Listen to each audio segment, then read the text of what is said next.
Chapter 805. It took a lot of time to collect the worm skin and worm silk. By the time they reached the foot of the mountain, the sun had already risen. The most violent period of the wild beasts in the forest had passed. After landing, Xiao Xian first looked for a place to place the things they brought down from the mountain. He sensed his surroundings. The two members of the Yi family didn't move. They didn't seem to have changed since Xiao Xian went up the mountain. However, Yi Qi was already awake. The two of them seemed to be discussing something. They were arguing in a low voice, accompanied by some coughing.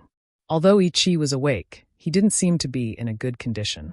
Xiao Xian could guess Yi Qi's condition from the sounds, so he wasn't in a hurry to check on him. Ganqia was anxious. After landing, the temperature around them warmed up. The pressure from the mountain was also greatly reduced. Ganqia felt much better. Of course, what excited him the most was the liquid he collected from the worm skin bag. This should be something like a pupa shell. It's just that it's different from a normal pupa shell, said Xiao Xian. It's blood. From Ganqia's point of view, the ice water gave him the impression that it was blood. This was because he wasn't interested in anything else other than blood. The only thing that could make him so excited was blood. Since he had the worm blood, he naturally wanted to taste it. Ganqia opened up a small opening in the wormskin bag and poured the liquid out into his mouth. Ganqia drank 2 big gulps of the liquid. He then tied the wormskin bag around his neck and passed it to Xiao Xian. After drinking 2 mouthfuls of worm blood, Ganqia's face was frighteningly pale. The redness from drinking the blood of many wild beasts in the forest had completely disappeared. Ganqia's usually expressionless face twitched rapidly. His hand that was holding the worm skin bag was also trembling, as if he was trying to suppress a great pain. Xiao Xian took the worm skin bag. Without asking any questions, Ganqia left the place and dashed into the forest like a gust of wind. Xiao Xian looked at the disappearing figure and looked at the bag that Ganqia handed to him. Although Ganqia only drank 2 mouthfuls, each mouthful was more than a normal person's mouthful. The 2 mouthfuls had reduced the liquid in the bag by 1/3. This was the result of collecting more than 10 hives. Are you sure you're all right after drinking so much? Xiao Xian whispered. He did not dare to try it. He could feel that the liquid was not suitable for drinking. If he drank it casually, it would harm his body, just like the blood of the green-faced fanged beast. The shell that could protect the larvae might not be able to protect humans. It might even be more destructive than the green-faced fanged beast blood. This knowledge grew stronger as he collected the mysterious liquid. He no longer dared to treat it as normal beast blood. Initially, he wanted to tell Ganqia his opinion. However, when he turned around, he saw that Ganqia had drunk it. He didn't know how he was doing now. Xiao Xian asked Cha-Cha to follow him. However, Cha-Cha flew 1 round and quickly returned. Ganqia's location was quite far from the foot of the mountain. There were more fearsome beasts there. Moreover, during the past full moon, many of the beasts were still in their berserk state. However, the strange thing was that the beasts that seemed to have gone berserk did not approach Ganqia's location. Many of them even took a detour. Even Cha-Cha did not want to stay there and observe. After a while, a sharp whistle was heard. A strong murderous aura exploded. The wind blew, and the dense foliage in the forest was severely deformed. The strong wind was like a dancing blade. The whistling sound was chilling and murderous. There were some ferocious beasts in the forest. They were originally looking for prey and were planning to launch a surprise attack. However, under this sharp whistle, they were frightened by the sudden appearance of the fierce murderous aura. They quickly turned around and fled into the bushes further away. After the sharp whistle, a few beasts wailed. The wind was filled with the smell of blood. The startled flock of birds quickly flew away, and the herd of beasts also retreated. In just a moment, the forest, which was originally violent because of the full moon, suddenly became quiet. Only the smell of blood and slaughter was left in the wind, as if there was a dangerous demon hidden in the forest. The feathers on Cha-Cha's neck stood up. It immediately flew into the sky. When it felt that it was not safe, it would fly high. This was a kind of instinct. The 8 slaves who were guarding Yi Zong and his companion were also on guard. They looked around nervously. 2 of them had the same bloodline as Yi Xi's green mantis. The spines on their backs were sticking out because of fear and panic. What happened? This was what everyone was thinking. Xiao Xian could tell that the smell was Ganqia's. However, the smell of blood was mixed with the smell of beast blood. It was definitely not the smell of a small number of beasts. With such a strong smell of blood, At least 10 beasts had been killed. Why did Gonchia suddenly kill so many beasts? Did he replenish his food supply? That couldn't be right. If he only wanted to eat, he wouldn't have killed so many beasts. So, was it because of the bug blood? Just as Xiao Xian was about to go over to take a look, the wind gradually stopped. The pungent smell of blood also gradually dissipated. Actually, it wasn't that the smell of blood had dissipated. It was just that the wind had weakened. The smell of blood was no longer carried in this direction. After a while, Xiao Xian sensed that Gonchia was coming over. He stopped and looked over. Not long after, Gonchia walked out of the forest. His cloak was messy, and there was a large amount of beast blood splattered on it. He looked like he had just crawled out of a battlefield. His footsteps were heavy. He looked like he was injured. As Gonchia walked over, the murderous aura on his body gradually disappeared. When he looked over at Xiao Xian, his eyes were still red. However, because he had retracted his aura, the murderous aura had faded. "What's wrong?" Xiao Xian asked. "It's nothing. It's just a small change," Gonchia replied. Xiao Xian looked at Gonchia carefully. Although Gonchia looked a little tired, the sickly paleness was gone. In fact, he looked more like a normal person. The red light in his eyes had completely disappeared. If one didn't look at the fresh blood on his body, he looked no different from a normal person. However, Xiao Xian felt that Gonchia had changed a lot. This change was probably positive for Gonchia. Otherwise, Gonchia wouldn't be so obsessed with the mysterious bug blood. "Do you still want a drink?" Xiao Xian handed over the bag of bug skin that Gonchia drank from. When they went down the mountain, they had agreed that Yanjiao would take a third of the liquid that Gonchia collected. Therefore, there was still a third of the liquid left for Gonchia to drink. Gonchia didn't say anything. After taking the bag, he drank another mouthful. However, this mouthful was much smaller than the first 2 mouthfuls. He wasn't in a rush either. It seemed like he was just casually tasting the liquid. After drinking, Gonchia paused for a moment. Then, he handed the bag of bug skin back to Xiao Xian. "You can have the rest. You're not drinking anymore?" Xiao Xian looked at Gonchia in shock. He couldn't believe that Gonchia could walk out of the forest alive after drinking the liquid. While he was waiting, he had already dipped his finger in a little bit of the liquid. He also knew that the liquid was something that Yanjiao people couldn't use. However, Gonchia was an anomaly. He could handle things that other people couldn't handle. These things might be the kind of things that you guessed would be extremely useful for forging. "I can feel that it's similar to the green-faced fanged blood from your tribe," Gonchia explained in detail. Gonchia was better at distinguishing blood than Xiao Xian. Since he said so, Xiao Xian's guess was much more likely to be correct. "Is that all?" Xiao Xian didn't argue. He kept the bag of bug skin and tied it properly. Mu Yao had brought the royal city people here to search for the bug blood that the Gongjia ancestors had mentioned. It was a pity that before Mu Yao could find it, they were attacked by a group of giant mountain eagles. They didn't know how Mu Yao was doing, but perhaps they could find out more from the Yi family. The team that came all the way here to search for bug blood had suffered great losses. They were nowhere to be found, and Xiao Xian had found them. According to Xiao Xian's plan, he wanted to bring Yi Zong and Yi Qi back to the tribe. He wanted to get more information from the Yi family. Perhaps they could tell him more about the use of bug blood. Unfortunately, one of them might not be able to hold on until then. Yi Qi's injuries were worse than Yi Zong's. Although the slaves had tried their best to save him, there was little effect. Yi Qi also had no intention of living. Not only that, he wanted to die here. Because if he lived, Xiao Xian would bring him to the Yanjiao tribe. Yi Qi didn't want to suffer such humiliation.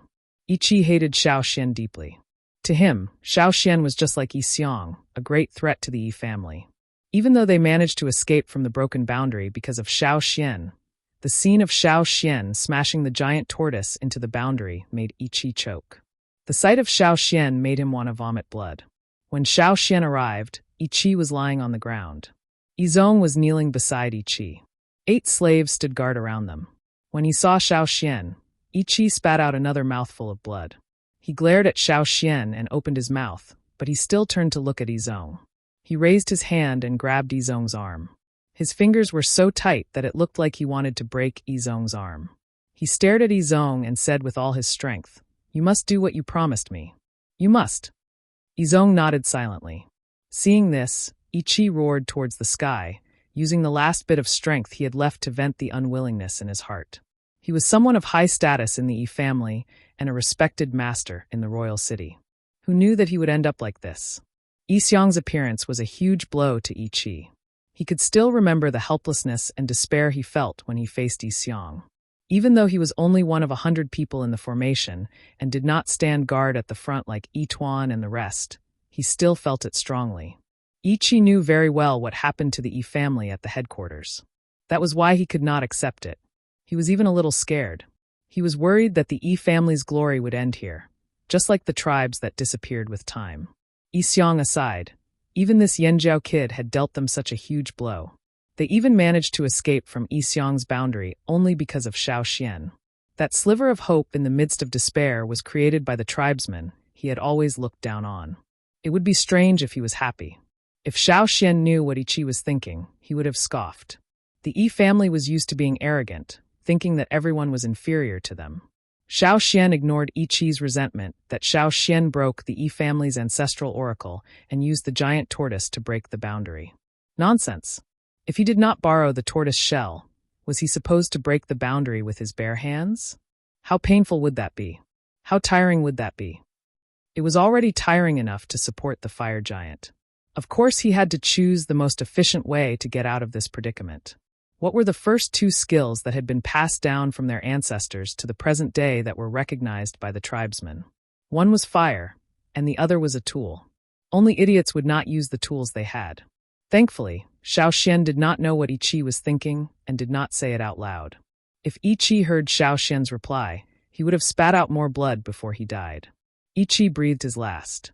The Yi family had a tradition of choosing their own graves and did not insist on being buried at the Yi family headquarters. Moreover, the royal city was not the ancestral land of the Yi family. In terms of feelings, the Yi family did not have as much attachment to the royal city as the Ji family. After all, the Ji family had many farms and valleys. The Yi family only needed to bring their own divination tools and did not have a strong sense of belonging to the royal city. When Yi Qi felt that he could not hold on for much longer, he had already negotiated with Yi Zong. 2 of his 4 slaves would be buried with him, while the other 2 would follow Yi Zong. Yi Zong found a place near the mountains to bury Yi Qi. Yi Zong did not need to do anything for the other 2 slaves buried with him. After digging the graves, they would end their own lives. The slaves brought here by Yi Zong and Yi Qi were all well trained. The mark of a slave was deeply imprinted in their minds. They would never betray their masters. Even if they had other ideas, they would carry them out. Xiao Xian did not interfere with the burial of Yi Qi. Yi Zong had talked to him about the terms. What surprised Xiao Xian was that Yi Qi would rather die than be captured by Xiao Xian and brought back to the Yanjiao tribe.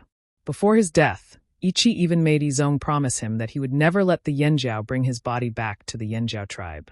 On the contrary, Yi Zong did not reject being taken back to the Yanjiao tribe as a captive at all. Xiao Xian was not sure whether this idea was true or not, but it was at least 70 to 80% credible. Yi Zong might have really been willing to be captured, but he did not say what other ideas he had behind this. However, he did promise Xiao Xian that he would not do anything harmful to the Yanjiao tribe. He swore on the totem of the Yi family. Regardless of whether it was true or not, after Yi Zong buried Yi Qi, Xiao Xian took Yi Zong and his 6 slaves away from the mountains and returned to the Yanjiao tribe. 20 worm skins, a large bundle of worm silk, and 2 small bags of mysterious ice water left behind by the star butterfly during its metamorphosis were also taken away. Chapter 806. Because he had to bring Yi Zong and 6 slaves, Xiao Xian's return was much slower. Fortunately, Yi Zong's 4 slaves and the 2 left behind by Yi Qi made the 6 slaves strong enough to not drag them down. Moreover, Yi Zong would occasionally perform divination to confirm which direction was the safest. Even if Yi Zong could not hold on, Xiao Xian could use a straw rope to perform divination to avoid unnecessary trouble. Xiao Xian did not fly on the eagle's back. He kept an eye on Yi Zong and obtained more information from Yi Zong on the way back.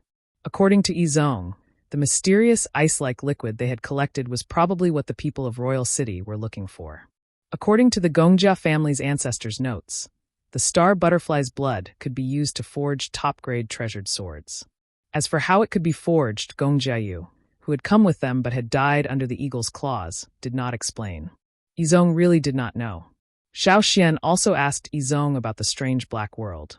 Yizong was tight-lipped too, only telling Xiao Xian that it was a spiritual world that was connected to one's consciousness. If one was killed in that world, one would die even if there were no wounds on one's body. How could one live without a soul? From another perspective, it was equivalent to brain death. Yizong was very cooperative throughout the journey. Other than secrets that could not be revealed, he would answer as long as Xiao Xian asked. He even told Xiao Xian some secrets about the other tribes in Royal City. This surprised Xiao Xian. Based on Yizong's behavior, he felt like he was going to join Yanjiao and was trying to please them. This was Yizong, the prodigy of the Yi family's younger generation. As for Gan Xie, after drinking the worm's blood, his body had undergone a qualitative change. Xiao Xian had seen Gan Xie split a rock like it was tofu. His elongated finger bones were as sharp as knives. Yang Guang's fingers glowed with a metallic sheen. On the way back, he drank a little more worm's blood. It was just a tiny amount, and he stopped drinking it. In Gan Xie's words, only the first mouthful of the worm's blood was fresh. That was the only taste that excited him. After that, he lost interest in it. In fact, Gan Xie knew that drinking the fresh worm's blood next year might not help him. It had already brought about a qualitative change in him. No matter how much he drank in the future, there would be a limit to what he could change. However, it was still okay to drink a little of the insect's blood every year. After all, it was good for his body. A small change was still a change. Star butterflies should appear every year, right? Gan Xie thought that he might wait for this period of time to go to Eagle Mountain to look for the blood. However, when he thought about the environment there, he felt that it would be difficult. If you go there alone, you must be careful. Don't attack the giant mountain eagles. Xiao Xian reminded Gan Xie after understanding his thoughts. Gan Xie nodded. Of course, he knew that the giant mountain eagles were the ones guarding the area. The ancestors of the giant mountain eagles were probably the ones guarding the area. He could still remember the enormous pressure they gave off. If he couldn't go there alone, he would have to wait for Yanjiao's people. Once it was proven that the worm's blood was extremely helpful for forging, Yanjiao would definitely send people there in the future. When Xiao Xian returned to Yanjiao, he saw the Yanjiao hunting team at the hunting area. They stayed in the forest for a while before returning with the team. On the way back, Xiao Xian saw some people from smaller tribes. Judging from their hunting habits, they were clearly used to it. They weren't as timid and unfamiliar as they were when they first entered the forest. During the time that Xiao Xian was away, these people from smaller tribes had gradually integrated into the Flaming River Alliance. They had tasted the benefits and were motivated. Many tribes that used to starve no longer had to worry about food and clothing. They could even satisfy their little ambitions. Of course, the Yanjiao people were the happiest about Xiao Xian's return. During the time that Xiao Xian disappeared, the Yanjiao tribes were filled with worry. The people from smaller tribes who went into the forest with him knew that Xiao Xian had left, but they didn't know where he went. The Yanjiao people were tight-lipped, so they had no way of knowing. That was why there were all kinds of guesses in private. There were also people who were gloating over other people's misfortune. Some people even said that the Yanjiao Grand Elder might have been eaten by a wild beast in the forest. In the end, the Yanjiao warriors heard those words and beat them up. They even said that if they heard such words a second time, they would kill them on the spot. Yanjiao was now the leader of the Flaming River Alliance. If the smaller tribes wanted to survive in this alliance, they had to rely on Yanjiao. That was why, after being warned, the rumors about Yanjiao quickly disappeared. Even if they said it in private, they were very careful. They wouldn't let the Yanjiao people hear them. Even though there were no more suspicions, many people in Yanjiao were still anxious. From the chief to the warriors, they were all restless. The leaders' tempers were getting hotter and hotter. One wrong move and they would explode. They were still suppressing their anger because Guizhe said that Xiao Xian was still alive. As a shaman, Guizhe could roughly sense Xiao Xian's location. He wasn't in danger. When they heard that Xiao Xian was back, the gloomy atmosphere in the Yanjiao tribe changed. It was as if they had reaped a great harvest. From the top of the mountain to the streets of the trading point, the atmosphere suddenly lightened up. A traveling team that had just arrived at the Flaming River trading point was walking around the trading point. When they saw the guards patrolling the streets, they were behaving strangely today. Their usual cold faces looked as if someone owed them 1,000 animal skins, but today, they were all grinning from ear to ear. What's the good news in Yanjiao? Someone in the team asked the people from the other teams in a low voice. I heard that Yanjiao's Grand Elder is back. The person who answered let out a long sigh of relief. Before this, they didn't dare to mention Yanjiao's grand elder in the trading point. They were afraid that the Yanjiao people would beat them up if they said something wrong. In the worst case, they might even draw their swords. When Ao, who was overseeing the construction site, heard the news, he quickly stopped what he was doing and rushed back to the headquarters. When he saw the eagle in the sky, he was relieved. When he saw that Xiao Xian was unharmed, he finally relaxed. Although Guizhe had already gone out to search, Ao still brought some people to search in the direction that Guizhe had pointed out. However, they received news that something had happened at the trading point, so they rushed back to deal with it. "You're back. It's good that you're back. Haha, you're finally back. If you didn't come back soon, I would have thought that something had happened to you." Duo Kong strode over and gave Xiao Xian a bear hug. Then, he patted Xiao Xian's shoulder with all his might. Before this, he wouldn't have said this. When Duo Kong heard that something had happened to Xiao Xian, he would also act like the other Yanjiao people and beat the person who said this. However, now that Xiao Xian had returned safely, he didn't have to worry about it anymore. On the mountain, Gigu and Guizhe, as well as the two retired shamans, went down the mountain to welcome them.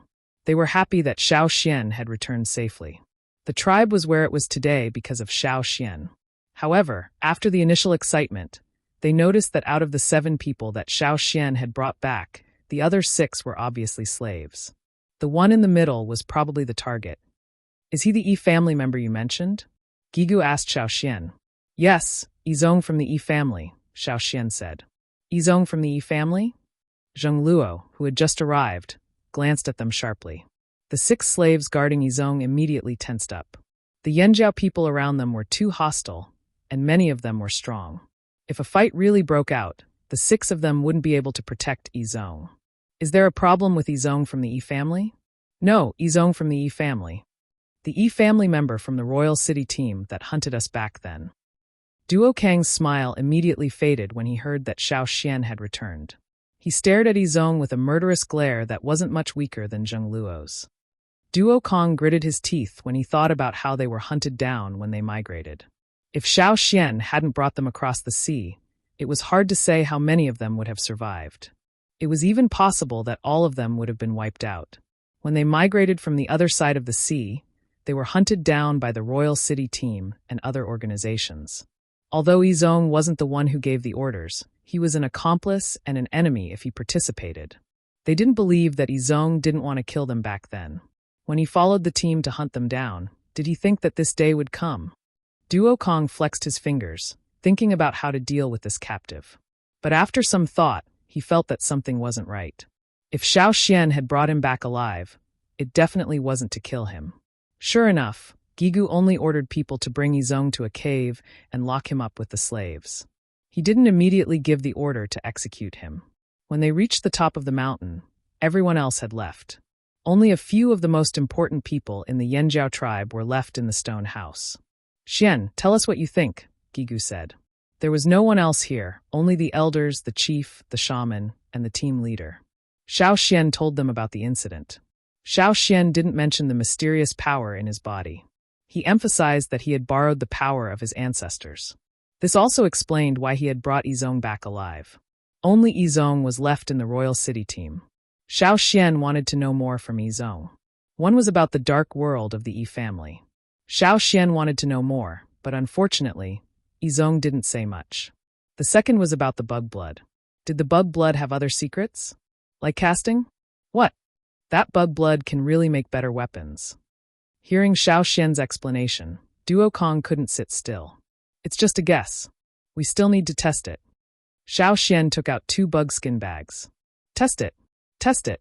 Test it today. Not only Duo Kong, but the others were also excited. The green-faced fanged beast's blood had already given them the advantage of making better weapons. If it could make better weapons, of course they were excited. Wait, Xian, you haven't finished yet. What's the third one? Guizhe asked. Everyone was already excited by the bug blood. Hearing this, they suppressed their excitement and anticipation and looked at Xiao Xian, waiting for him to finish. The third one is also the one that has the most to do with Yanjiao. Xiao Xian paused and said, "The reason why I brought Yizong back safely was because of the condition Yizong gave me. He said that he was willing to sacrifice the rest of his life to help Yanjiao expand. Our expansion of the trading point has nothing to do with Yizong. How can he help us? With those arms of his, could he lift stone or wood?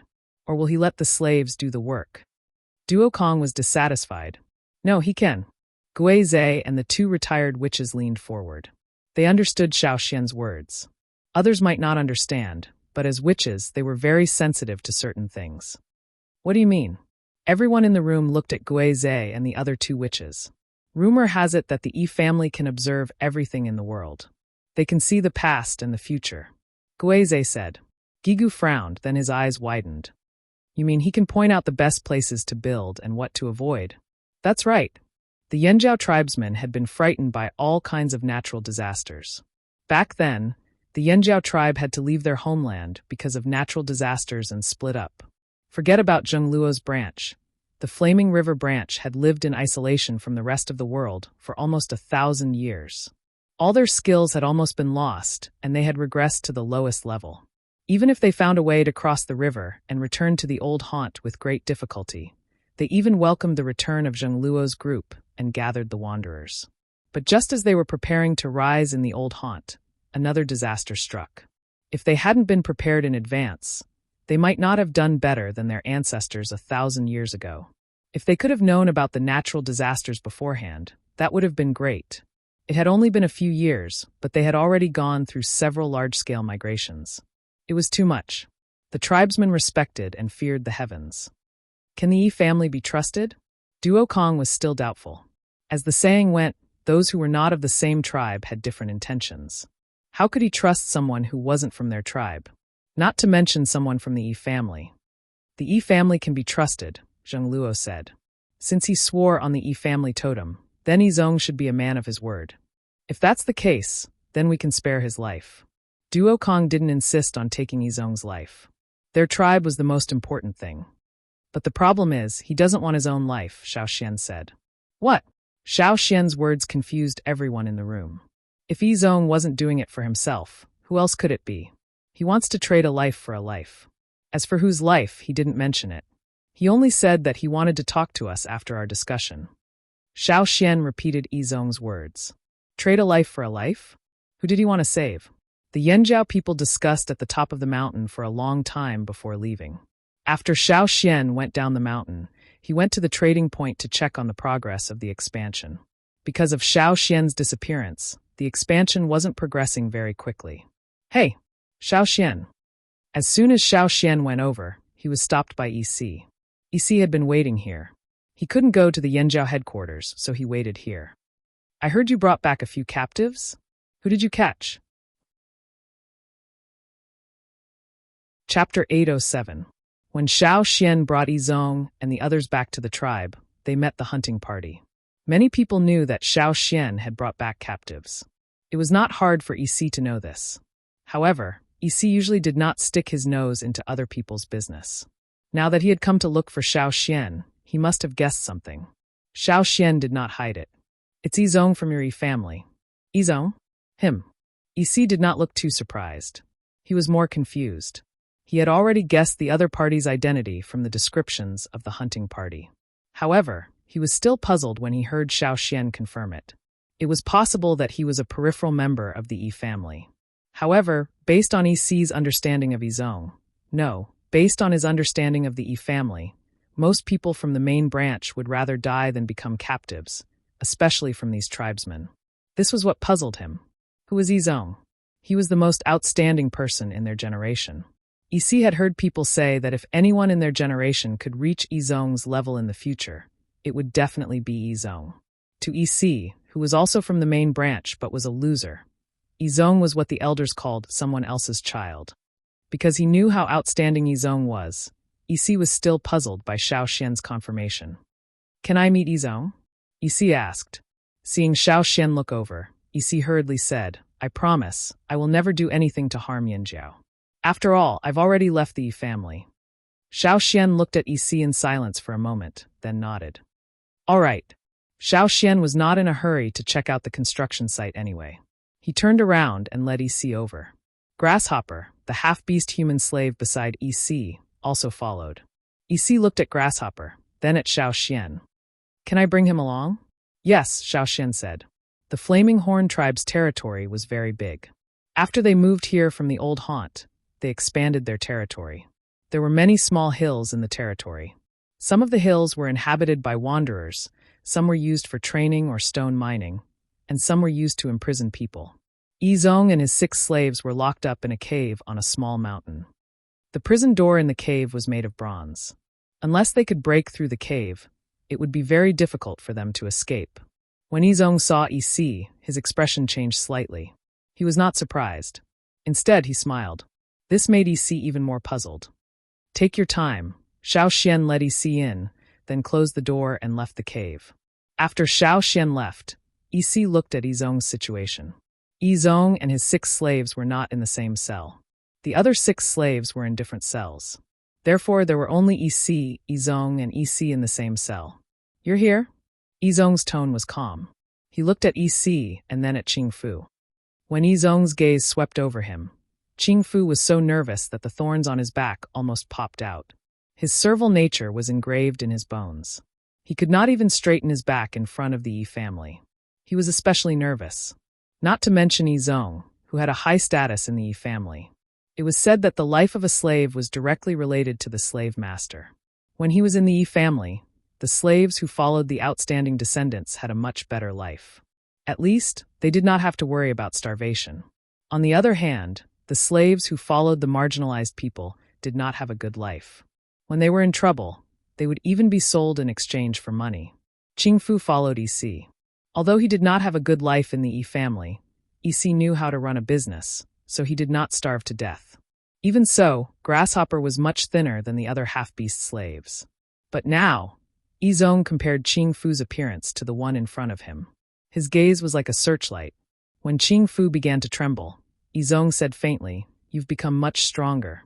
Although he did not want to admit it, the reality in front of him told Yizong that Isi and his servant's life in Yanjiao was much better than when they were in the Yi family. Even the 2 half-orc slaves he had brought with him were far inferior to Qingfu. When Qingfu came in with Isi, the other slaves locked in the other cells were surprised. This kid had actually gained weight after betraying the Yi family with Isi. In response, Isi smiled faintly. Life is good. It was ironic that a member of the Yi family had a better life in a foreign tribe than in his own tribe. Ignoring Yizong's rueful expression, Isi asked, "Why are you here?" The Gongjia family was looking for star butterfly worm blood to make weapons. Unfortunately, in the end, Yanjiao's Xiao Xian got his hands on it. Yizong explained the purpose of their trip. "You've already fought Yixiong?" Although Isi was curious about the star butterfly worm blood, he was more interested in Yizong's mention of the Yi family's fight with Yixiong. Looking at Yizong's fate and the dead Yi, it was not hard to guess the outcome of this battle. "I'm afraid the Yi family will not be peaceful for a long time," said Isi. Indeed. This time, if it wasn't for Yanjiao's Xiao Xian, none of the 100 of us would have made it out alive. What? What does this have to do with Xiao Xian? Isi was surprised. The Yi family had mobilized 100 people to fight Yixiong on a battlefield like that. Isi could not perform divination, nor could he enter that realm. However, he knew that logically speaking, outsiders should not be able to interfere in the Yi family's battles. And yet, Yizong said that Xiao Xian had indirectly saved them? That was unbelievable. How? How is that possible? Isi could predict many things, but what Yizong said was completely unexpected. He did not even think about it. Why not? Even the oracle left behind by our ancestors cracked. Yizong recounted how Xiao Xian broke the boundary. The oracle left behind by our ancestors. Isi's mouth fell open, his expression saying, "Are you fucking kidding me?" Isi knew how powerful the tortoise shell was. Yet such a powerful tortoise shell had been shattered by brute force. Yixiong and Yanjiao's Xiao Xian were both beyond his imagination. He knew that Xiao Xian was powerful, but he had never placed Xiao Xian on the same level as Yixiong. Yizong leaned against the wall, his expression sorrowful and melancholic. Isi even saw a hint of relief in Yizong's eyes. Isi was observant and very observant. That was why he could tell that Yizong's expression was not right. This made him even more confused. After a moment of silence, Yizong finally said, "The founder shaman's seal." His voice was not loud, as if he was mumbling to himself. However, in this cave, the other slaves did not dare to breathe loudly. The surroundings were silent. Even EC, with his poor hearing, could hear Izong's words clearly. These words caused EC's face to turn pale and his heart to tremble in shock. The Founder Shaman Seal? It's really the Founder Shaman Seal. Are you sure? EC felt as if there was a knife stuck in his throat. It was difficult for him to make a sound, and every word was trembling. Those who could be called ancestors could be traced back to a long, long time ago, when the human tribes were just formed. There was a group of people who were called ancestors. They were the ones who controlled the power of the fire seed. They were the ones who built the human tribes. It was also from them that humans began to break away from the bottom of the food chain. They multiplied and gradually developed to where they were today. There were countless versions of the legend of the ancestors. Every tribe claimed that they were the descendants of the ancestors. Otherwise, without the ancestors, where did the tribe's fire seed come from? However, in the E family's records, the real ancestors were not the first people who built the tribe, but the first people who controlled the fire seed. Many tribesmen believed that the people who built the tribe were the first to control the power of the fire seed. However, according to the E family's records, this was not the case. The ancestors came before them. The ancestors taught more people how to control the fire seed. Those who were taught later used the power of the fire seed to build the tribe. The ancestors might not even belong to any tribe. If the tribes were compared to the branches and leaves on a tree, then the ancestors would be the trunk, the only main trunk. The other branches would grow from the main trunk. In the E family's records, there was limited information that could be passed down. This was because the E family had many special ways of passing down information and preserved more of the history. In the limited records that were passed down, there was no mention of what the ancestors looked like, how many of them there were, or how they discovered and controlled the power of the fire seed. Among the preserved images, the most obvious one was the cross-shaped work pattern, which was also known by the E family as the Ancestor Witch Seal. Legend had it that the appearance of the Ancestor Witch Seal was accompanied by the appearance of witches. Therefore, the Ancestor Witch Seal was a representation of the Ancestor Witch. Everyone who knew about the Ancestor Witch Seal was in awe of that pattern. This was also why even Yi Xiong could not remain calm when he saw the Ancestor Witch Seal appear where Xiao Xian was. Just as Yi's heart was in turmoil, Yizong asked again, "Do you think the Ancestor Witch is still alive?" This alive did not necessarily mean alive in the eyes of the Yi family. Even if the body did not exist, it was not completely dead. The Yi family acknowledged the existence of souls. According to the ancestors of the Yi family, it was difficult to live without souls. Birds, beasts, mountains, rocks, water, wood, as well as souls. Everything had a soul, but some were so strong that even ordinary people could not ignore them, such as fire crystals. Some were so weak that even people with sharp senses could not detect them. The bone-reading beasts were created by the Yi family using the power of souls. Yi understood what Yizong was referring to. The ancestor which was too mysterious, and because it had been too long, no one knew the truth. Then, even if the ancestor witch's body was destroyed, would her soul still exist? Yi could not answer. That was beyond his ability to predict. After a moment of hesitation, Yi asked, "Didn't you have a good talk with Xiao Xian?" "Good talk." Yizong smiled bitterly. If he had known, he would not have been in such dire straits. When he thought about how he had followed the royal city's army to hunt down the Yanjiao tribe, Yizong felt like he had lost decades of his lifespan.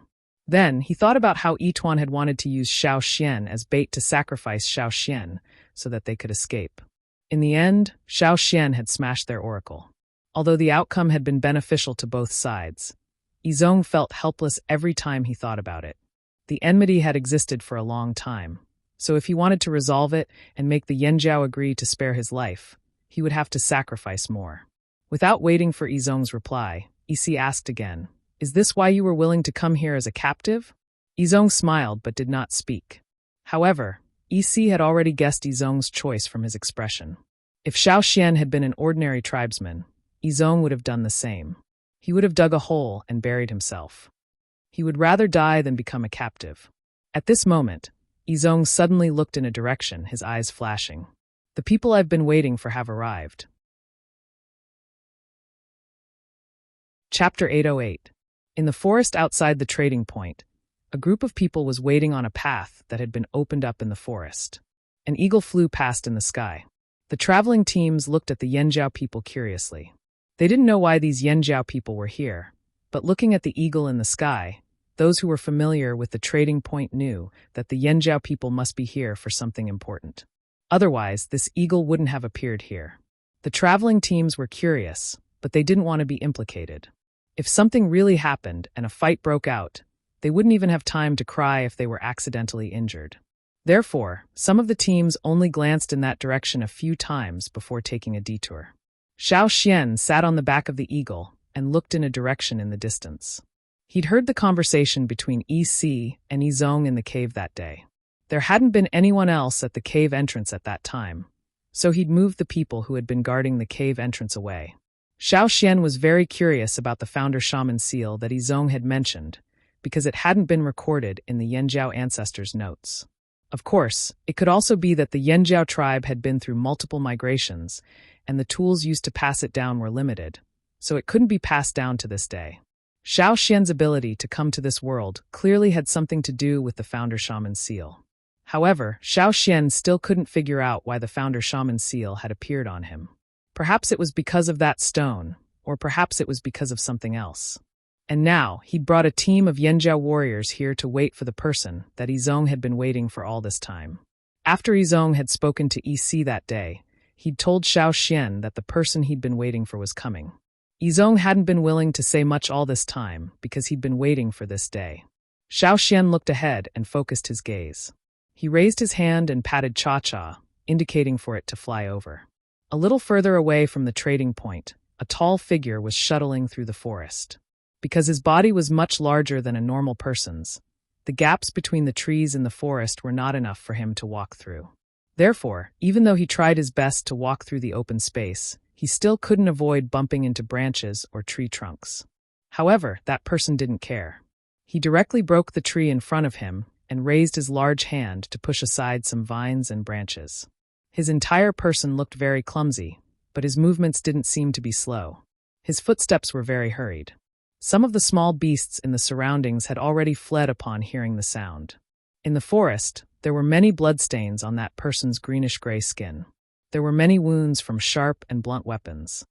That person raised his hand to wipe the sweat and blood off his face. His beast-like eyes stared straight ahead as he ran quickly. While running, that person would also intentionally use his hands to block the branches that were pushed away and bounced back to prevent those branches from hitting behind him.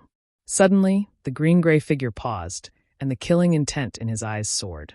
He raised his head and stared at the sky, one hand shielding his back. Whoosh!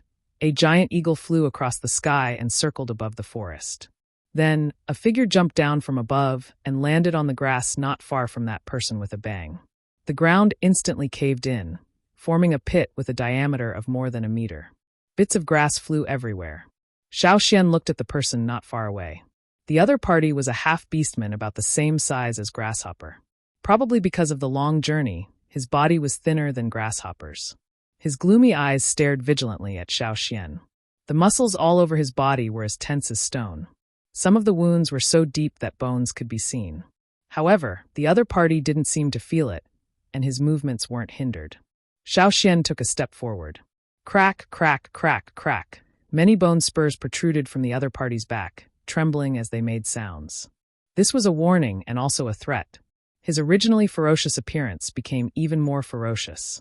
The other party turned sideways, one hand with sharp claws in front of his body in a defensive posture, and the other hand behind his back. Grasshopper! Xiao Xian looked at the half-beastman slave not far away and called out. Grasshopper stared at Xiao Xian with his beast-like eyes, and a trace of doubt flashed in his eyes. Although the other party didn't admit it, judging from the other party's reaction, it should be him. Xiao Xian moved his eyes away from Grasshopper and looked at a place 10 steps away. There was a slightly bigger tree there. It couldn't be compared with the towering ancient trees in the hunting ground, but it was still as thick as a person. Grasshopper! There was no response from the other side. Xiao Xian wasn't in a hurry and waited quietly. After a few breaths, a short and thin figure walked out from behind the tree. There were many stripes on his bare skin, like the camouflage of a beast. It was suitable for sneak attacks in the forest. The short and thin figure walked quickly to Grasshopper's side like a shadow. The running sound wasn't loud, like the flapping of an insect's wings. Who are you? Grasshopper asked. Xiao Xian didn't answer directly, but raised his hand and threw a jade stone over there. It was the jade stone used by Yizong for divination. It was also the certificate given by Yizong before Xiao Xian came to pick him up. The short and thin grasshopper caught the jade stone and looked at it carefully. His vigilant face relaxed a little, and a little joy appeared on his face. Grasshopper, who was standing next to Grasshopper, didn't hide his excitement. Master's divination stone. Xiao Xian looked around again. Just the two of you? Where are the other 8 people? He could recognize the 2 slaves according to Yizong's description, but Yizong said that he had sent 10 slaves to escort, and now he only saw Grasshopper and Grasshopper. No. The joy on Grasshopper's face faded. Of the 10 slaves, only the 2 of them were left alive. If they had waited a little longer, Grasshopper might not have survived. They had encountered too many dangers along the way. They didn't have the ability to predict good or bad luck like the Yi family, so it was naturally much more difficult. Even EC, who didn't know divination, could make judgments based on the environment. Therefore, although EC and Grasshopper were only master and servant, it was much easier for them than for Grasshopper and Grasshopper. Grasshopper and Grasshopper were complete strangers to this continent.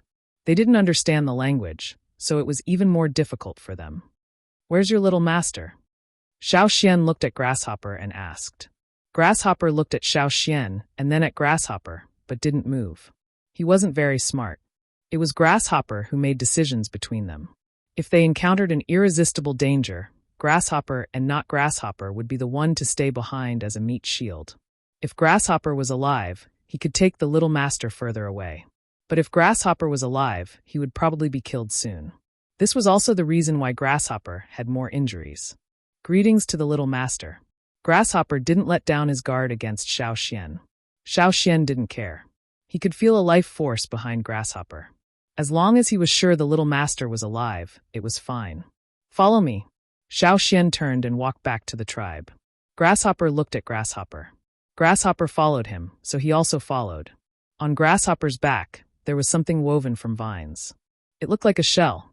Inside the shell, there was a basket with a baby in it. It was Yizong's half-year-old son.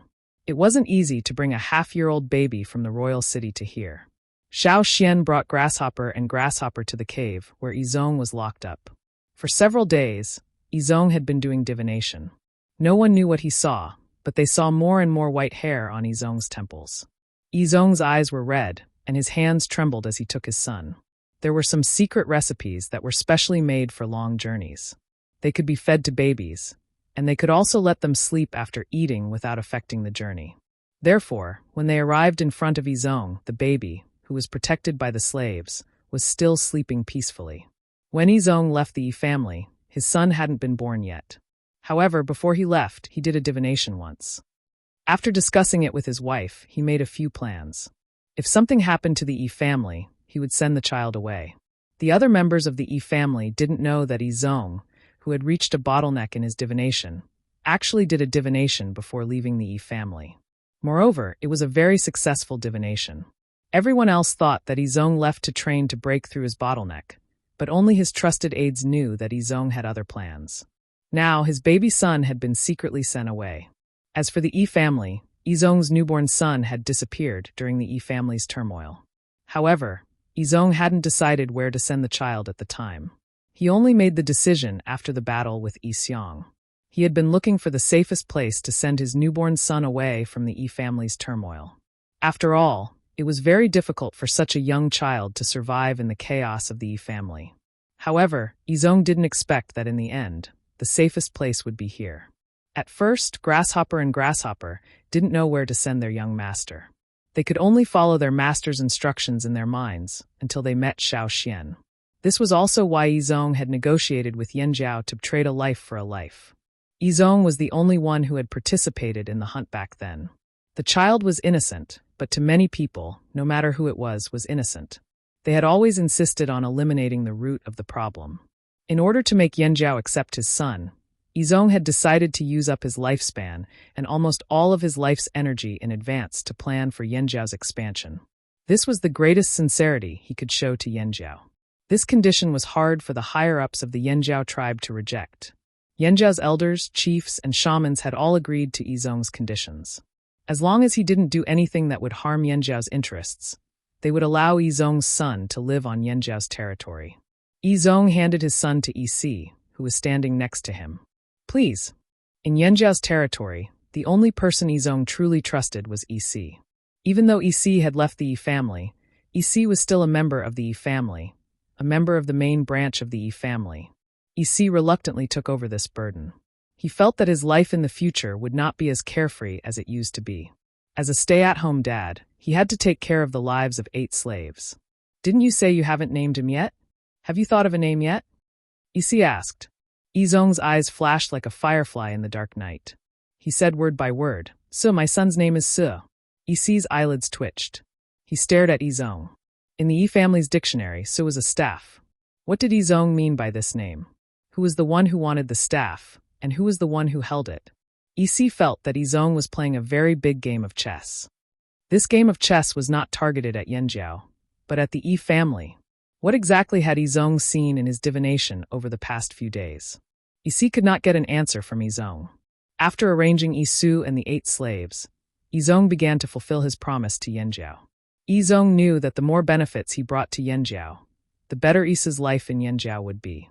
Just like Yi, he would become an ordinary person living in Yanjiao's territory. Yizong did not understand why he trusted Yanjiao's promises so much. Perhaps it was Shao Xian's ancestor shaman seal that eliminated all his worries.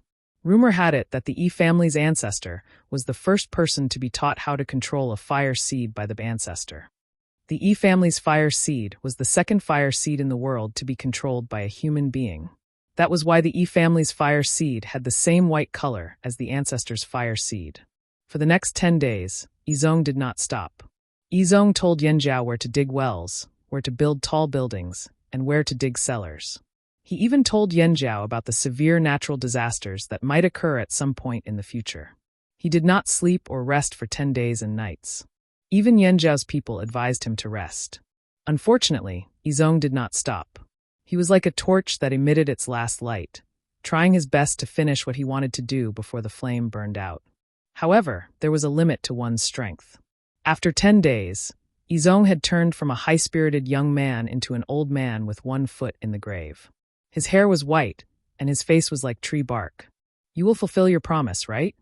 Yizong asked the Yanjiao's people as he sat in a wooden house on the mountain that Yanjiao's people had arranged for him. "We will." Gigu did not say much and only answered seriously. He did not like Yizong, but he had to admit that he admired Yizong. Yizong looked at Shao Xian. When he saw Shao Xian nod, he finally relaxed. Yizong did not have much time left. He wanted to talk to Yi in his last moments. After the Yanjiao's people left the wooden house, Yizong said, "I think I understand why Yixiang is doing this." Yi looked at Yizong in surprise. He did not understand why Yizong would think that. The Yi family has been sick for a long time. They are sick to the core, Yizong said slowly in his old voice. The Yi family was sick. They were no longer the Yi family at their peak. That was why Yixiang did not care, and even wanted to destroy them. It had nothing to do with the grudges that everyone thought they had. Since they were a bunch of trash, what harm was there in destroying them? That was probably what Yixiang was thinking. As for why Yixiang waited until now to act, perhaps he was waiting for an opportunity. Within the Yi family, the main branch and side branches were drifting apart. The difference in thinking was getting bigger. This time, with the main branch severely damaged, the side branches would not let go of this opportunity. They would enter a civil war that would be triggered by external forces. Before he left the Yi family, Yizong had divined that there would be a crisis. Even if Yizong was stuck at a bottleneck, he was still the most outstanding member of the Yi family in his generation. However, between returning to the Yi family to quell the civil war and helping Isu settle down, Yizong chose the latter. Ridiculous. Pathetic. Yizong did not expect that the safest place he found, the last escape route, would be the Yanjiao tribe that the Yi family had always looked down on. The Yi family, who had always been known for their good eyesight, was actually so blind. The Yi family did not know when it started, but they had been blinded by vanity. They had become blind. For petty profits, they had used the skills passed down by their ancestors to make cheap schemes. Yi, who did not have the ability to perform divination, was actually the smartest person in the Yi family. He was the first to avoid the storm. When the storm formed, He had already left and found the safest place. Blind. How blind? When our ancestors divined the world, did they predict the E family's current situation? I know that there can be no construction without destruction. The E family needs a new beginning. The current E family was like an old house that had been in disrepair for a long time. It could not withstand the wind and rain and could collapse at any time. Instead of spending time repairing it bit by bit, it was better to tear it down and rebuild it. Izong raised his withered fingers and held Isa's small, white hand. The E family's vision should not be limited to a mere royal city, nor should it stop at a piece of land. We should be like the once glorious ancestors of the E family. We should see the mountains, rivers, lakes, and seas, observe the life and death of plants, trees, water, and stones, and observe the emptiness of the world. The E family should see the world. The world. Izong roared with all his might. This was his last venting before his death. Every word seemed to be filled with blood. Isi's heart also ached when he heard this. How could he not know the current state of the E family?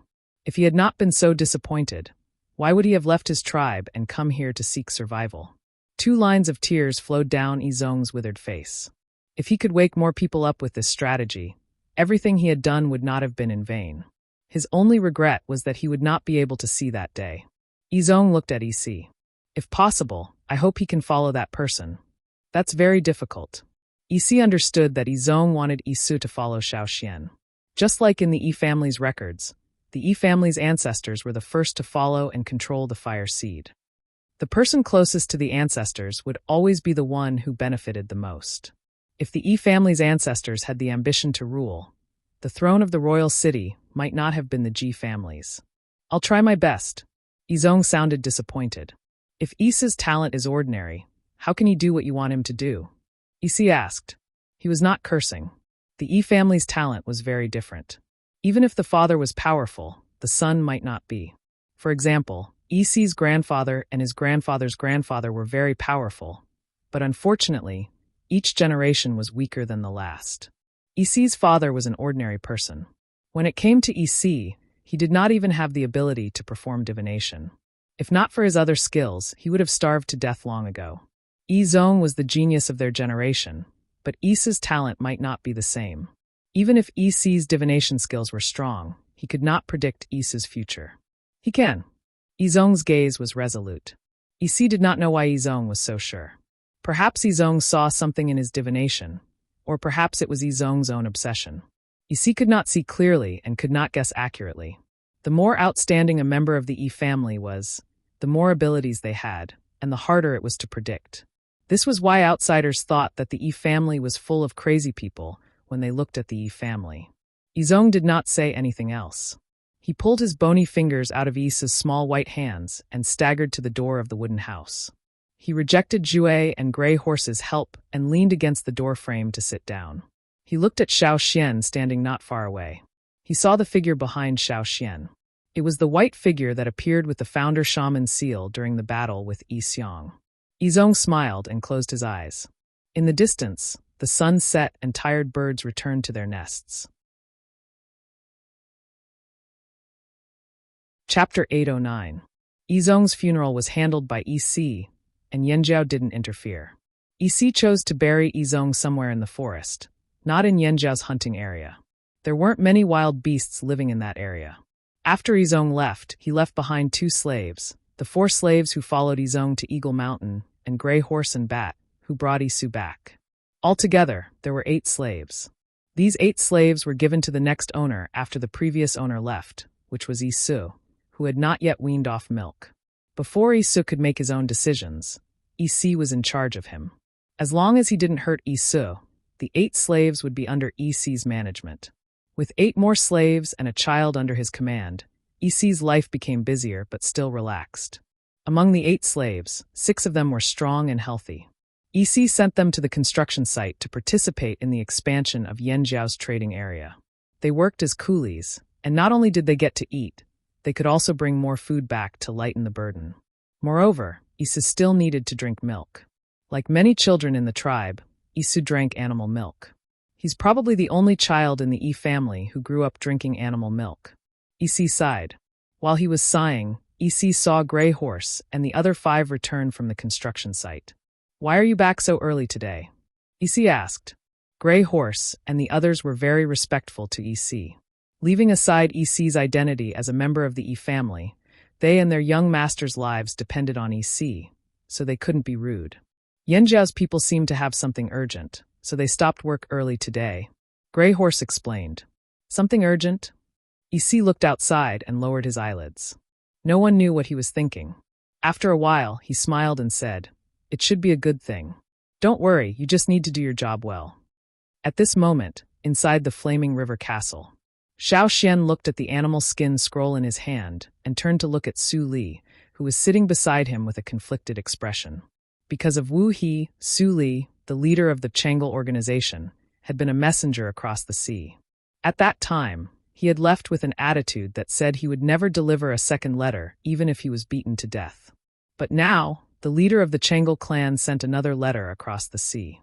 However, unlike the last time, the letter this time came from the royal city. Why are you looking at me? Read the letter. Hurry up and come back after you're done. Su Li was infuriated by Xiao Xian's stare. Ever since the matter with Wu He had been resolved, he had never intended to do such things again. Unexpectedly, reality had slapped him in the face. He owed Jifeng a favor, so he had to be a messenger across the sea again. The letter was written by the current king of the royal city, Jifeng, whom Xiao Xian had met at Gongjiaheng's place. As for Su Li's complaints, Xiao Xian, Gui He and the others ignored them. They were thinking about the contents of the letter. Jifeng hoped that they could maintain a peaceful relationship with Yanjiao for the time being and not interfere with each other. Yanjiao was currently expanding, and the royal city was in chaos. Rock Hill City was not as crazy as before, but the Yi family's incident in the royal city had disrupted the balance. Jifeng was very busy. That was why Jifeng hoped that Yanjiao would not do anything to the royal city for the time being. In order to prevent the Flaming Horns from causing trouble over there, Jifeng would send someone to buy some of the slaves captured by Bai and send them back. Jifeng asked Xiao Xian to list out the names of the tribes in the Flaming River Basin when he replied to the letter. It would be easier to buy the slaves. As for the non-Flaming River Basin tribesmen, Jifeng would not waste money buying them. As the largest slave trading organization, the high-quality slaves in the hands of Bai were not cheap. I've already listed all the tribes that have lost people. I'll write them down when I reply, said Gigu, who had rushed over. But Gigu had other ideas, but there were outsiders here, so he could not say more. The Yanjiao people in the room all looked at Su Li, who was sitting there impatiently. With so many pairs of eyes staring at him, Su Li couldn't ignore it even if he wanted to. What? You still want to discuss? Fine, I'll leave first. Let me know when you're done. Do you have a place to rest? I want to sleep. No matter where the Chonglis were, they would not mistreat him. Even if Su Li had to wait, he would wait in a comfortable place. He was not afraid that Yanjiao would do anything to him. Hurry up. Su Li turned back to urge them even as he was chased out. There were no outsiders left. Only Xiao Xian, Gigu, Zhengluo and Ao were left in the room. Do you all believe what they say? Asked Zhengluo. He didn't believe it. No matter what you said, Zhengluo never had a good impression of the people there. Back then, the people from King City had tried to kill them. However, in the grand scheme of things, Jifeng's words made sense. I don't know them well, so I can't say, said Ao. But the one who gave the order to kill Yanjiao back then was not the current king. Now that the new king has ascended the throne, he has no intention of becoming Yanjiao's enemy, at least for now. They said they would send back the people Bai brought over. Gigu said, if we wait for them to buy the people from Bai and send them back, we don't know how long that would take. Jifeng only said he would do it, but did not say how long it would take.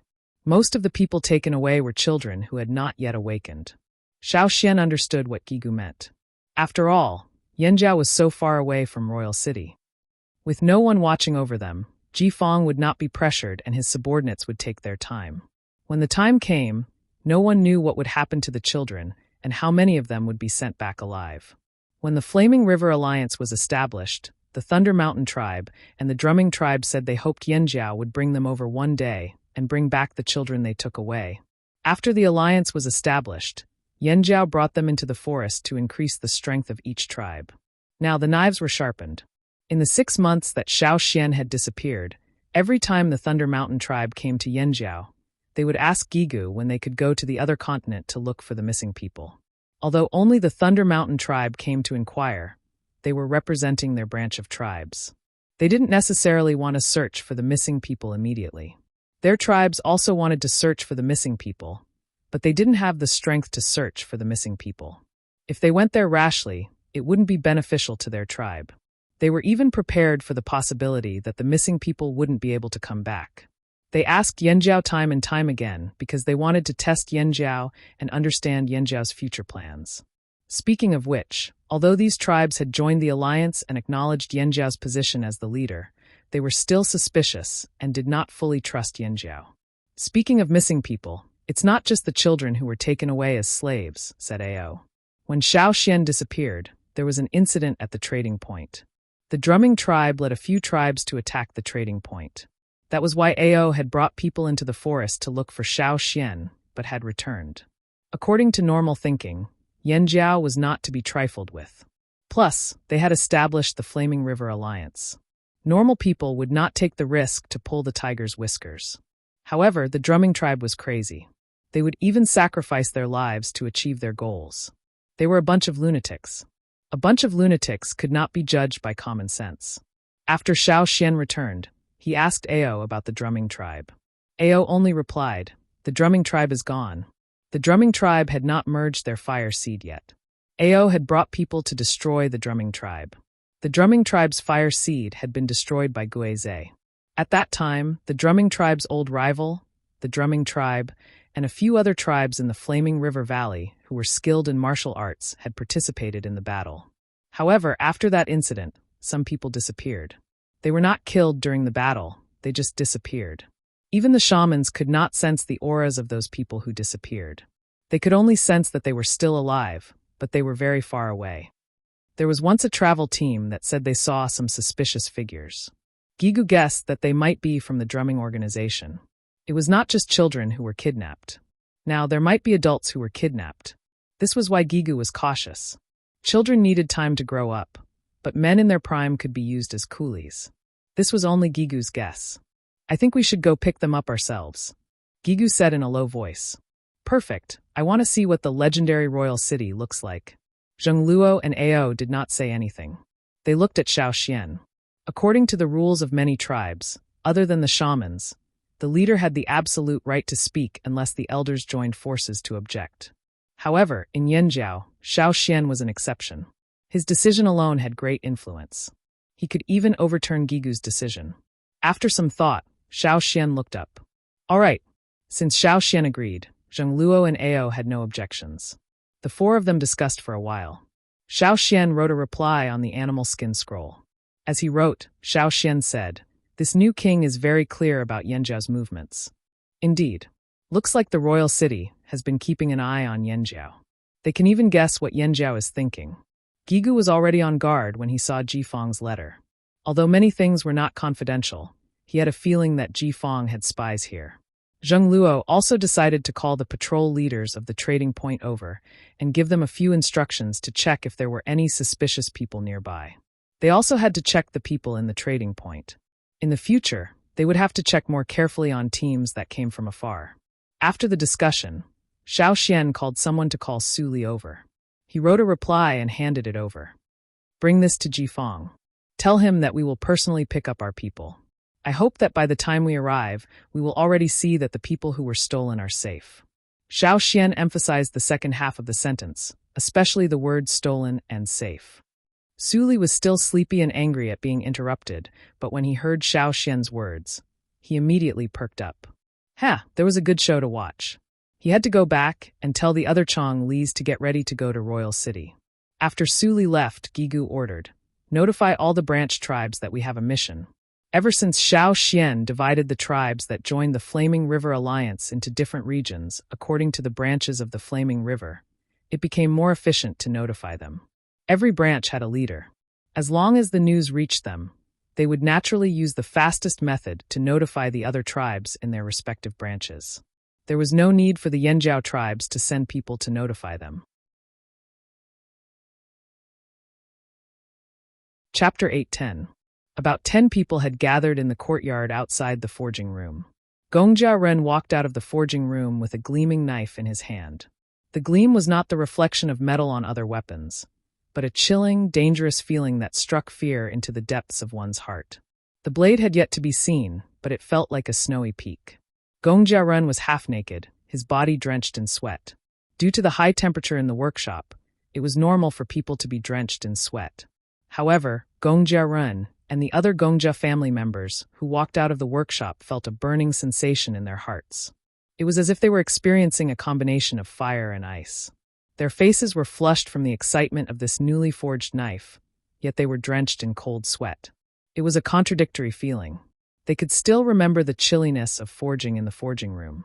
Every time they breathed, the hot air that entered their lungs would suddenly cool down in the next moment. After leaving the forging room, every muscle on their bodies was still trembling. They were exhausted and trembling. Recalling the changes in the knife after each strike and the way it was now, the Gongjia family members were filled with endless emotions. They ignored the exhaustion in their bodies. This was the best metal weapon they had ever forged.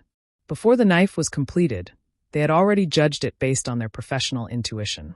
It was different from the rest. The new bronze weapon was made from refined copper, ore, and green-faced fanged beast blood. This knife was made from crystal core and the blood of the star butterfly larvae during their metamorphosis. Before this, the Gongjia family members had made many attempts. In the beginning, they followed the new bronze method to forge the knife. Due to the limited amount of insect blood, they had to conserve as much as possible during each experiment and adjustment of the ratio. Now, they had finally found the most suitable combination and ratio. The knife made from the star butterfly larvae's blood and the gold or in the crystal core was much better than the one made from copper ore. Why were the Gongjia family members so excited? Because even the Gongjia family ancestor who discovered the star butterfly larvae's blood only used copper, ore, and insect blood to forge a weapon.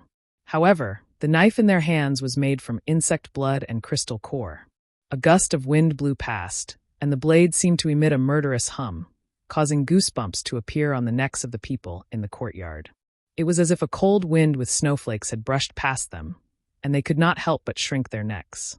Gong Jiarun took a deep breath and walked towards the Yanjiao family members in the courtyard, holding the knife with both hands. He handed the knife to Xiao Xian. "Let's test it." Gong Jiarun's eyes shone with anticipation. Xiao Xian looked at the knife in his hand. The Gongjia family members had made this knife based on his previous one.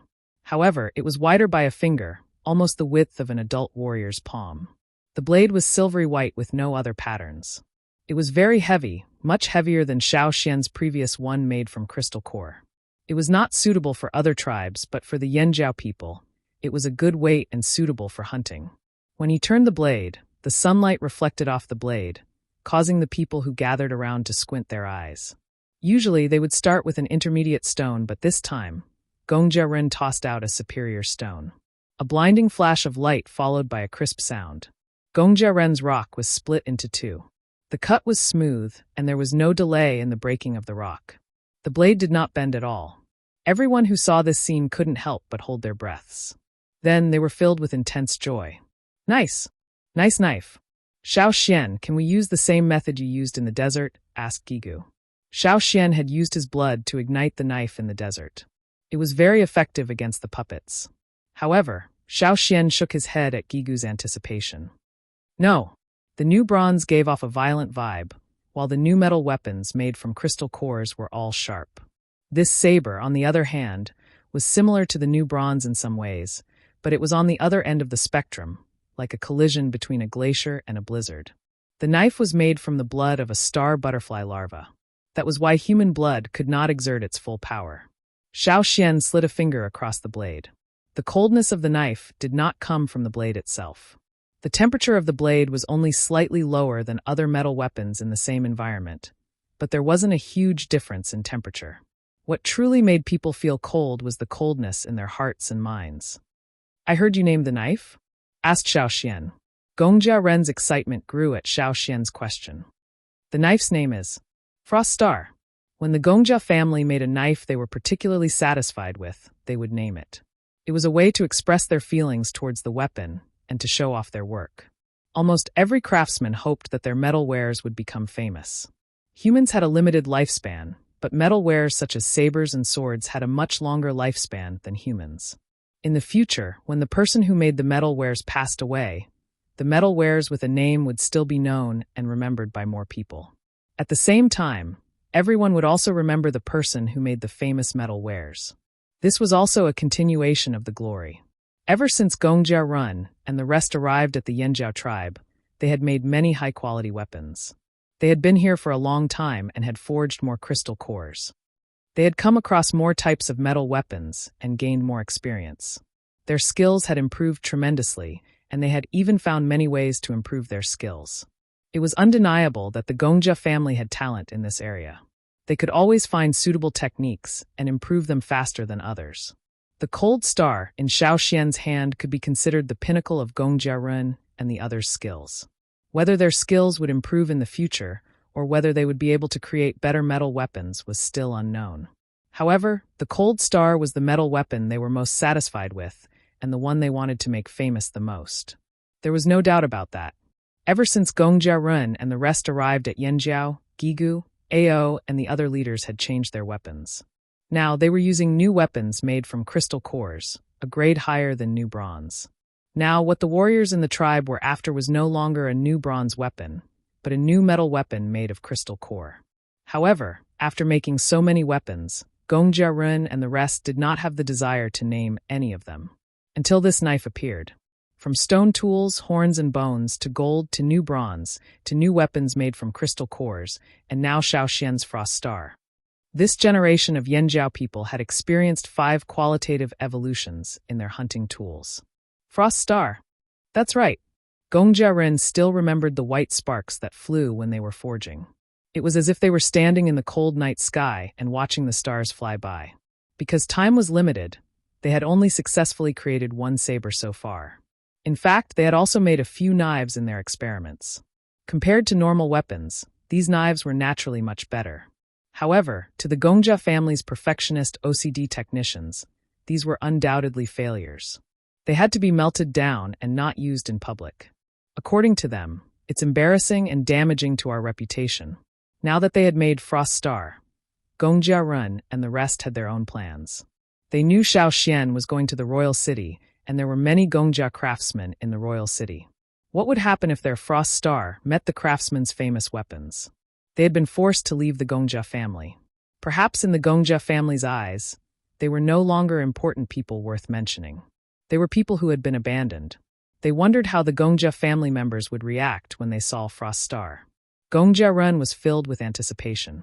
If possible, they wanted to follow them to the royal city to witness it with their own eyes. Unfortunately, they could not go. They could not go to the royal city. If they went, they might never return. They were very satisfied with their lives in Yanjiao and were prepared to spend the rest of their lives here. Gongjia Run sighed as he looked at the cloud patterns on the handle of Frost Star in Xiao Xian's hand. It was good that they did not go. When the Yanjiao people returned from the royal city, they would naturally tell them. They were confident in Frost Star, but they were not the best craftsmen in the Gongjia family. When they thought of the Gongjia family full of talents, they were still a little nervous. At this moment, a sharp bird call came from the sky. It was Gigu's snow falcon. They're here. After Gigu's announcement, the tribes that had lost people in the past began to move. The snow falcon's call was to tell them that the tribes had arrived. Because the royal city was far away and it was inconvenient to travel by sea, there would be a limit to the number of people they could bring. It was impossible to bring all the tribesmen. In Guihe's notice, he said that the tribes would select their people to follow the Flaming Horn tribe when the time came. Tribes that worshipped martial arts and were physically stronger and more adaptable to new environments would have more people following them. As for tribes that were not physically fit for long journeys, although they would not send many people, they would provide some supplies for those who were about to travel. Everyone would help each other out. "How are things on the long boat?" asked Xiao Xian. Because they had decided to cross the sea, Xiao Xian had contacted the Longboat tribe. Now that the Longboat tribe's path to sea domination was getting better and better, the sea route had been established.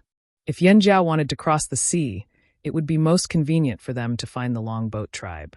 After learning that Yanjiao was heading to the royal city, the Longboat tribe also decided to go with them. They would be sailing with 3 new ships this time.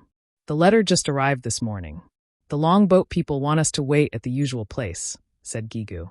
This was not the first time they had worked together, so one sentence was enough to know what they were planning.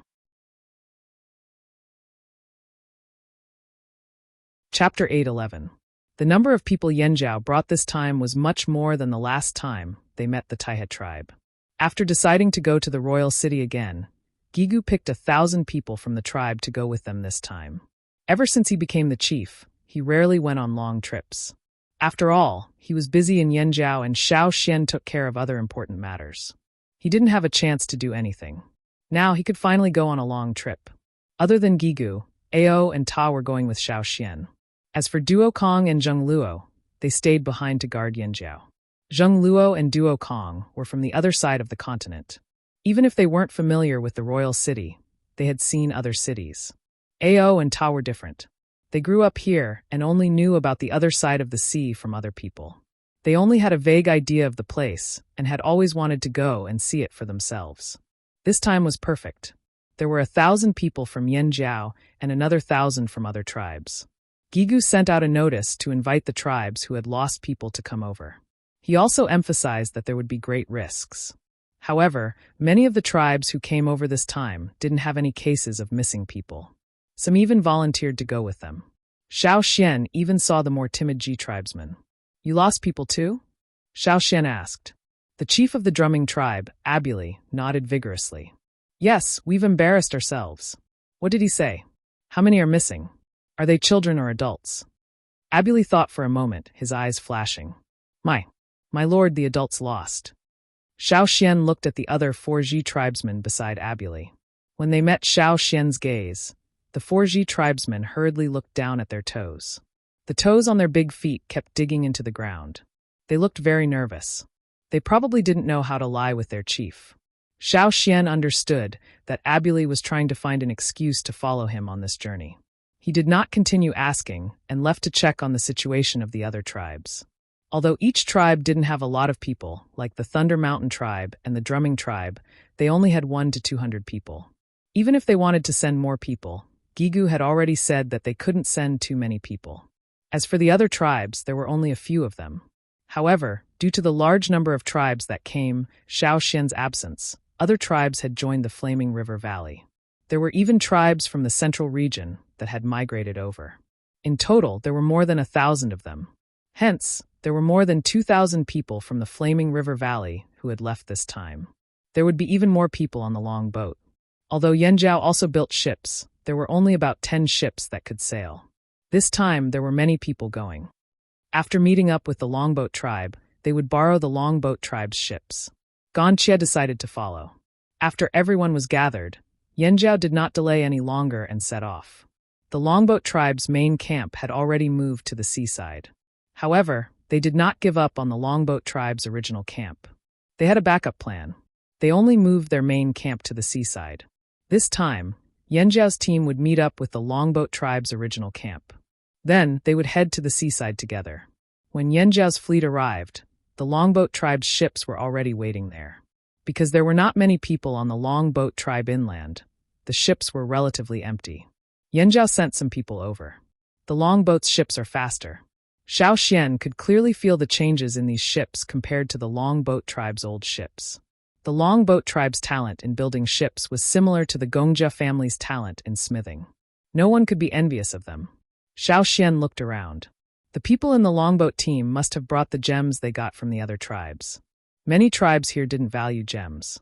They only regarded them as beautiful stones and were not as attractive as animal meat and grains. Therefore, the Longboat tribe could use cheap materials to trade with tribes who were willing to trade with them. Then they would transport the gems to another continent through the sea route and sell them at a high price to the people there. Then they would buy some useful things such as gold wares and other things back. The Longboat tribe's impression of the slave masters was that they were stupid but rich. Since the sea route was established, the Longboat tribe had made a lot of money. Back then, after the major tribes in the central region merged with their fire seeds, they all changed. Now the richest tribe was the Longboat tribe. The fleet followed the familiar inland waterway, passing through the grasslands until they reached the seaside. Because the Longboat fleet came and went often, the tribesmen who lived along the waterway were shocked at first. Then they ate and slept peacefully. However, this time there were too many ships and people. It was obvious that this was a fleet made up of more than one tribe. That was why more people were looking at them. Faced with the curious gazes of the people along the shore, the people in the fleet who were traveling for the first time had mixed feelings. Of course, most of them were excited. Those who were chosen were not ordinary people. The longboat's new base was located on the coast. There were many mountains near the coast, so the longboat tribe did not build many houses here. Instead, they chose to dig caves. The last time Xiao Xian came, he could still see some houses, and there were not many caves in the mountains. This time, there were fewer wooden houses and stone houses. However, there was a mountain that was almost hollowed out by them. There were many caves and passages in the mountain. Along the way, Xiao Xian heard from a few warriors on the longboat that they lived on the coast and preferred to live in caves because there were frequent storms. The wind was too strong. Even if the stone houses could withstand one storm, no one could be sure how many times they could withstand it. However, if they lived in caves, they did not have to worry so much. When the storm came, they would sail the ships back to the shelter behind the mountains and tie them up. Then, they would go into the caves and block the entrance. There were many ventilation holes in the mountains, so they did not have to worry about suffocation. Only the longboat people were familiar with the structure of the mountains. The terrain of the mountains was easy to defend and difficult to attack. The longboat tribe was very satisfied with this place. Otherwise, they would not have moved their base here so quickly. When the fleet arrived at the seaside port, Xiao Xian saw a few people on the long boat not far away. They were chatting and laughing with something in their hands. A fish about half an arm long jumped out of the water. One of the warriors on the long boat caught the fish firmly in his hand. With his other hand, he took out a dagger and cut open the fish's belly. He took out the organs and washed it with seawater. Then, he ate the fish that was still wagging its tail. From time to time, he would spit out a few scales and continue chatting.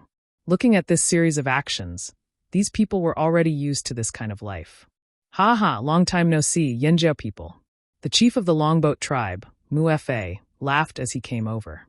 Because they were often exposed to the wind and the sun, the people of the longboat tribe were tanned and stronger than before.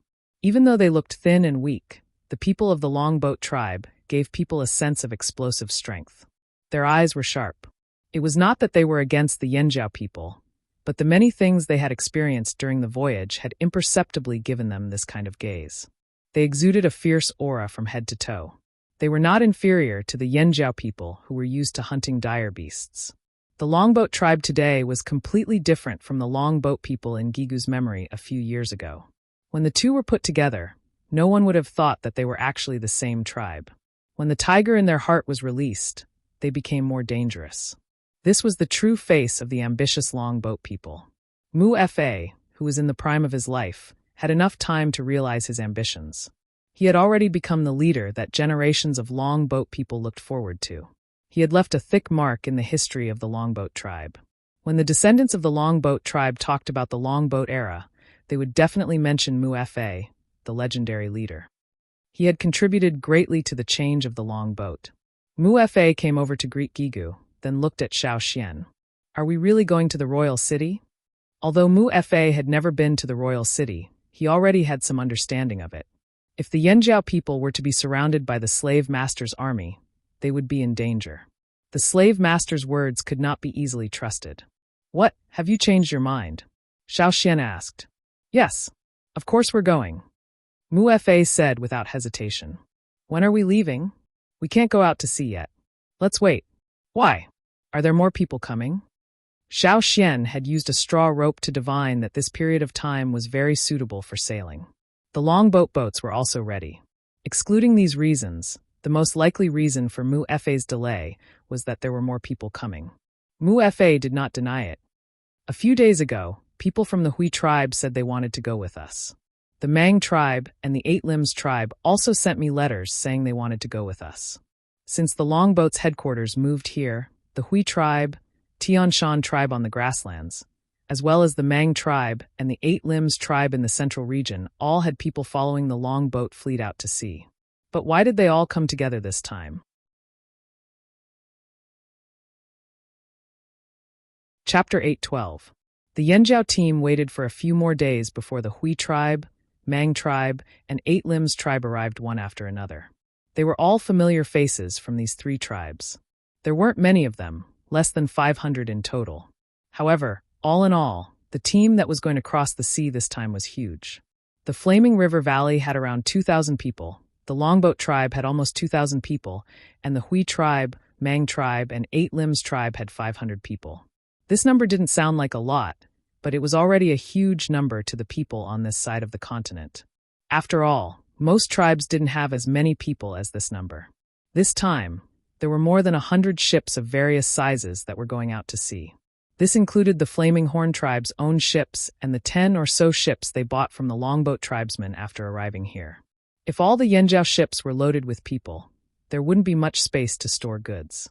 They had to prepare enough food and water, so they still needed to rely on the longboat. However, Xiao Xian didn't expect Mu Fa to make such a big move. He used almost 80% of the Longboat tribe's ships that could sail long distances. Xiao Xian didn't believe that the Longboat tribe didn't have other ideas. Thus, under Xiao Xian's questioning, Mu Fa finally told him what he was thinking. He wanted to use this opportunity to show off and make a name for himself. He wanted to let more people know that the Longboat people could sail, that their fleet was big, and that they had plenty of experience. Secondly, Mu Fa wanted to use this opportunity to find bigger business opportunities. Their previous business deals were only with small cities and merchant groups, but this time, he wanted to interact with larger merchant groups. He heard that there were many famous merchant groups in the royal city, such as the Black Bear merchant group that Xiao Xian knew. The Hui tribe was just curious and wanted to join in the fun. The Mang tribe wanted to observe the cultural development of the slave masters from a close distance and interact with them. The Eight Limbs tribe wanted to see if the royal city's silk products were better than theirs. They wanted to learn from them and improve their own silk weaving techniques. The different tribes didn't all have the same goal, but they all wanted to ride on Yanjiao's coattails. Even Mu Fa wasn't confident against the royal city, but with Yanjiao, he felt more confident.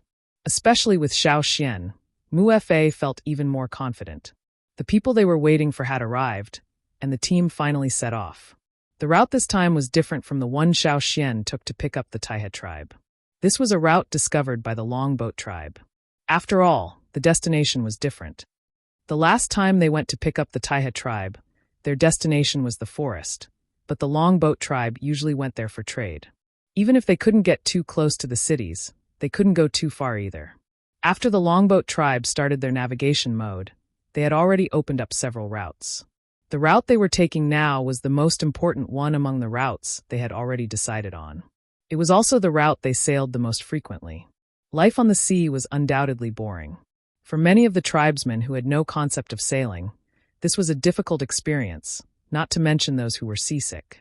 Some of them were strong warriors who were good at fighting, but unfortunately they were seasick. Fortunately, the people who came this time were carefully selected by each tribe. Even if they couldn't get used to it at first, they gradually got used to it after a while. Those who were good at swimming even had the courage to swim in the sea. The sea was different from the river. The Longboat tribe's warriors had already warned them about the things they needed to pay attention to in the sea. As long as they didn't look for trouble, there wouldn't be a big problem. Xiao Xian took Caesar with him this time. When they set off from the tribe, because there were limited boats and many people, Caesar had to follow the boat on land. Later, with the help of the Longboat tribe's boats, Caesar was able to get on the boat. During the voyage, Xiao Xian learned some things from Mu Fa. However, the Longboat tribe hadn't been to the core area of the mainland, so most of the things they learned were from others. It was hard to tell whether it was true or false. With the improvement of the boats and adaptation to life on the sea, the Longboat tribe's sailing time was much shorter than Xiao Xian expected. When they saw the land, many people in the fleet felt as if they were alive again. "That's our longboat's important stronghold here," Mu Fa said to Xiao Xian as he put away the monocular and pointed to the front. The monocular in Mu Fa's hand was given to him by Xiao Xian. Mu Fa also had people copy it, but the final product was far inferior to the one given by Xiao Xian. Therefore, Mu Fa always carried this monocular with him. This thing provided a lot of convenience for their voyage. Xiao Xian looked at the land that appeared in the distance. On the fleet, Mu Fa had already asked people to release smoke as a signal. The other side quickly responded by lighting up the smoke, indicating that everything was fine. The fleet didn't need to worry about anything else and could directly go ashore. For this stronghold, the Longboat tribe had spent a lot of effort. Because the two continents were getting closer, more and more people knew that there was another continent besides their own. Therefore, more and more people tried to cross the sea and go ashore. At first, everyone only knew that there was a place where the two continents were almost connected. It was undoubtedly the safest to go from there. They didn't need to worry about the weather changes at sea and the huge sea monsters that would come out from the sea to tease the ships from time to time. However, because of the war between Rock Hill City and the Royal City, people avoided that place. There was even a long stretch of coastline nearby that was guarded by the army. Other organizations that wanted to cross the river had to find another place. As time passed, more and more sea routes were discovered. The Longboat tribe was one of them. When they first arrived, they also had conflicts with the local organizations here, but they were resolved forcefully. Now, there were also some sailing groups here that knew of the longboat's existence. However, after several tests, they temporarily gave up on the idea of destroying the longboat. However, they still had to be cautious. This was also the reason why Mu-Fa asked people to release the signal after seeing the stronghold. As the land got closer and closer, the people on the ship could see the situation on the shore clearly. The Longboat tribe chose this stronghold. The environment was very similar to the new headquarters on the other side. When the Longboat tribe chose this place, they deliberately chose a place with similar terrain and environment to set up their base. Gradually, it developed into what it was today. After arriving, the team would rest here for 2 days before heading to the nearest city. Those who weren't used to the sea would rest on land. Those who were used to life on the ship would rest directly on the ship. Xiao Xian had already understood the surrounding terrain from Mu-Fa. After landing, he brought people to the forest to look for food. This wasn't a dense forest where fearsome beasts lived. Fearsome beasts were rare, and there were only a few wild animals. However, at this time, they didn't need to care so much. Xiao Xian, do you think the royal city has received your reply? Do they already know that you're coming? Mu-Fa asked. Thinking of the efficiency of the Chongli's people, Xiao Xian said with certainty, if nothing unexpected happens, the royal city should already know. As for whether the smaller cities know, that's hard to say.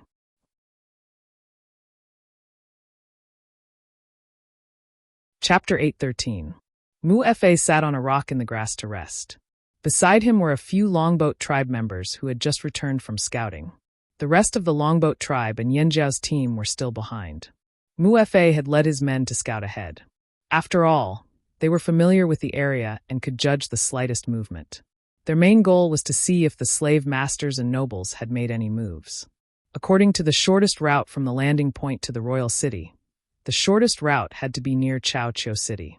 The Longboat tribe went to Chaoqiu City the most. As one of the 6 main cities of the royal city, Chaoqiu City was the furthest from the royal city. Even if there was any news, it would be the last to receive it. If Chaoqiu City knew that Yanjiao had come from the other side of the sea, then the others would know as well. However, the scouts told Mu-Fa that Chaoqiu City was no different from usual. This worried Mu-Fa. If Chaoqiu City didn't receive any news, would Yanjiao's team start a fight with Chaoqiu City? Mu-Fa frowned in thought. Suddenly, he looked up, his eyes flashing. When the others saw this, they all looked over vigilantly. There were many robbers. The Longboat tribe always encountered such things when they traded. The 30 or so Longboat tribe members stared in the direction of the commotion. They had already smelled the scent of hate. The Black Mackerels, one of the Longboat warriors, said in a low voice. He looked like he'd smelled shit. Mu-Fa maintained his sitting position on the rock, his eyes fixed in front of him. He didn't say much. The Black Mackerels were a relatively young organization. They'd only been established for a few short decades. They were a group of people who were good swimmers and had good sailing skills. They were adventurous and ruthless.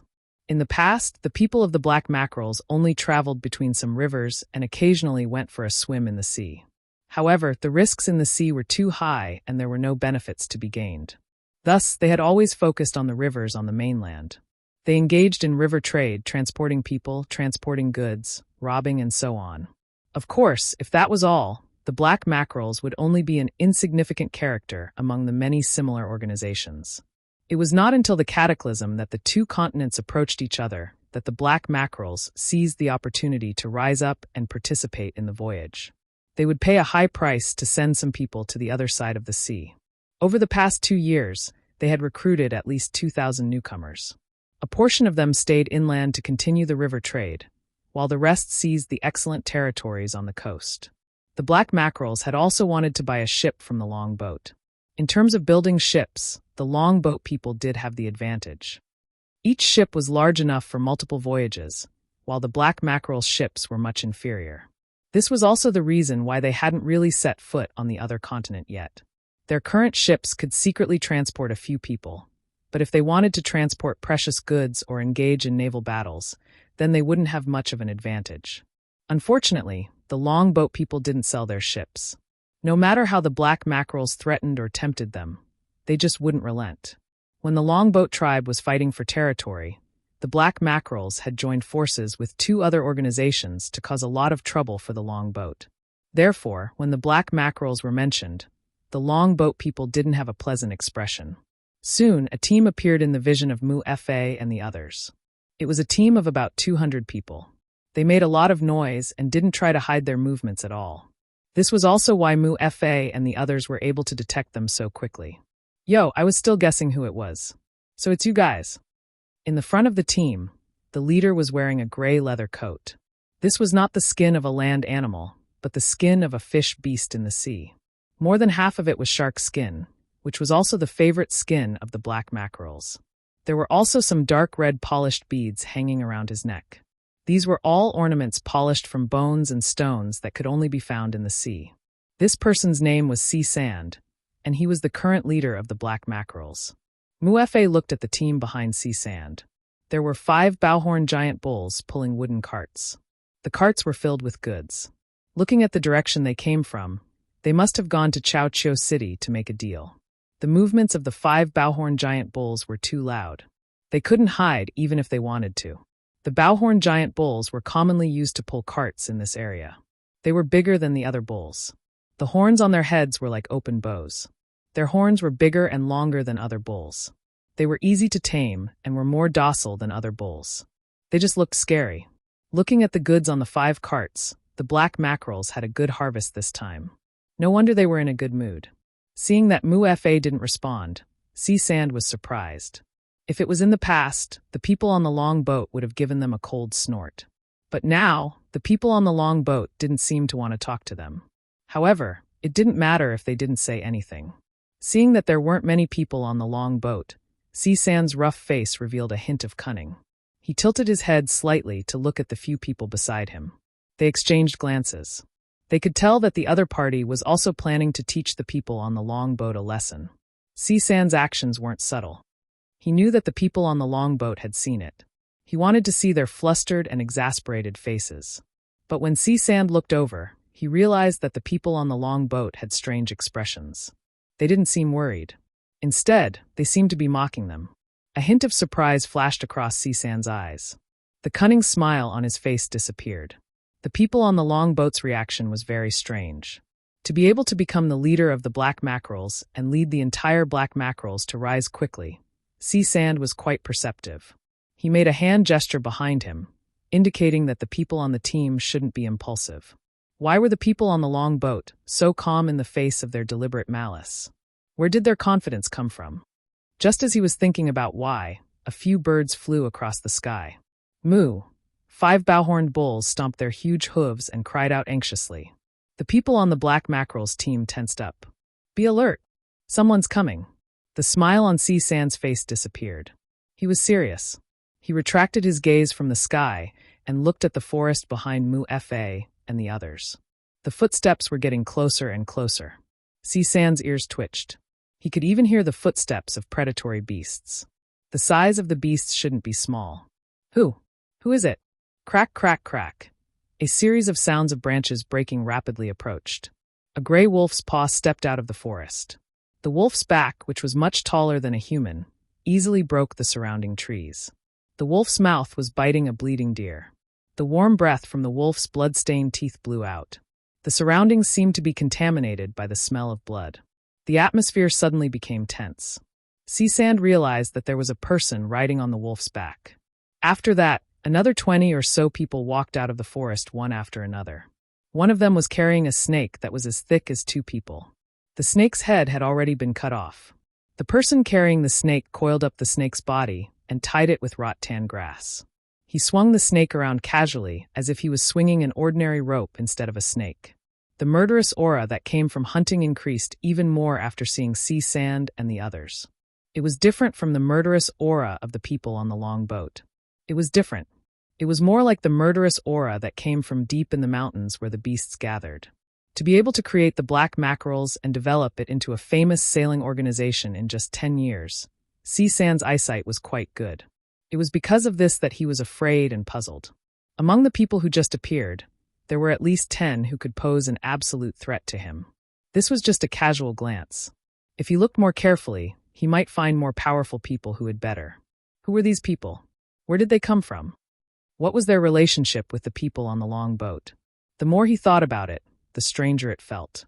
Sea Sand's pupils shrank and his eyelids twitched. Whether it was the wolf that appeared or these people, they all made him feel dangerous. What made him even more nervous was the sound of approaching footsteps in the distance. There were many people, thousands of them. Xiao Xian rode on Caesar's back. He glanced at Sea Sand and the others, then looked at Mu Fa, who was sitting on a rock. He asked, "Trouble?" Sea Sand suddenly stared at Mu Fa. Mu Fa silently looked at Sea Sand, who was so nervous that his face was a little pale. After a few seconds, he smiled and said, "No." Sea Sand's face twitched.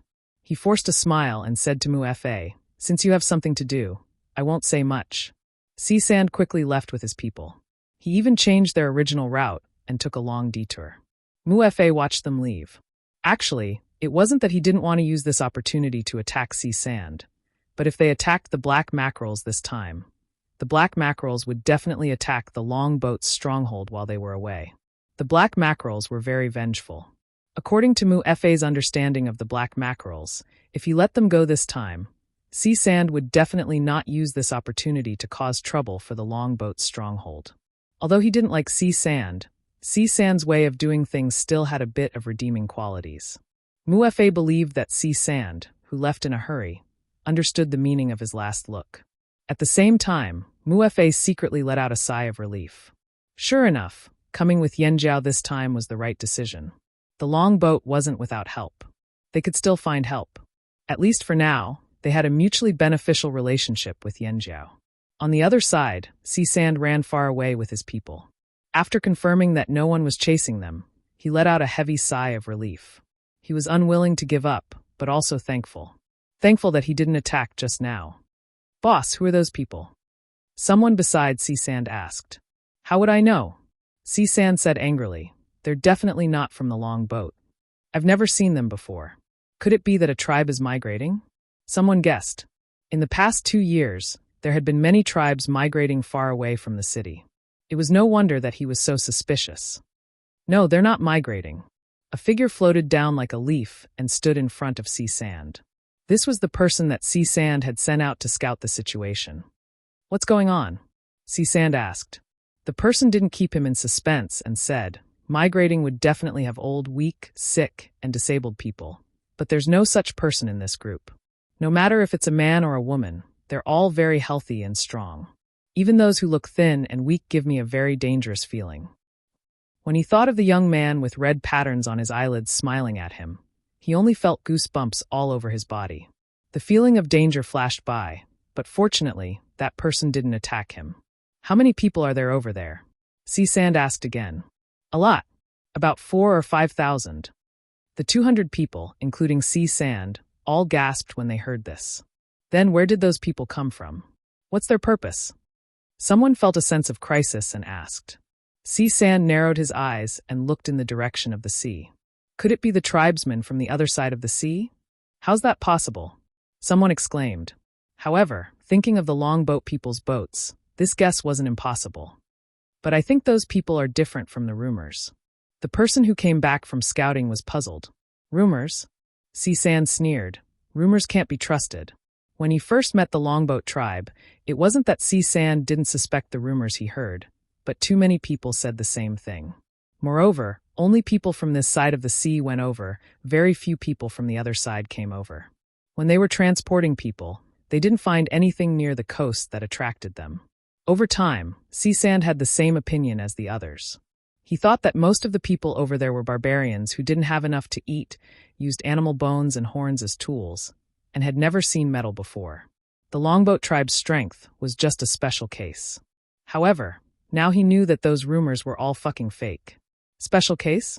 There were so many special cases. Yes, there might be a lot of barbarians who didn't even have enough food, but they definitely didn't make up the majority of the population like the rumors said. Even if they did, they were a group of dangerous barbarians. Perhaps the reason why the people who crossed the sea from the other side of the sea didn't come back was not because they found a new paradise, but because they died. The people who came back from scouting were still thinking about the scene they saw. Those people seemed to be doing well, whether it was their clothes, the dazzling gems they wore, or the tools they used. After a moment of silence, Cisan said, "Don't touch the Longboat's territory for now. Tell your people to keep a distance from them and watch from afar. Don't step into the Longboat's territory. Also, keep an eye on Chao City."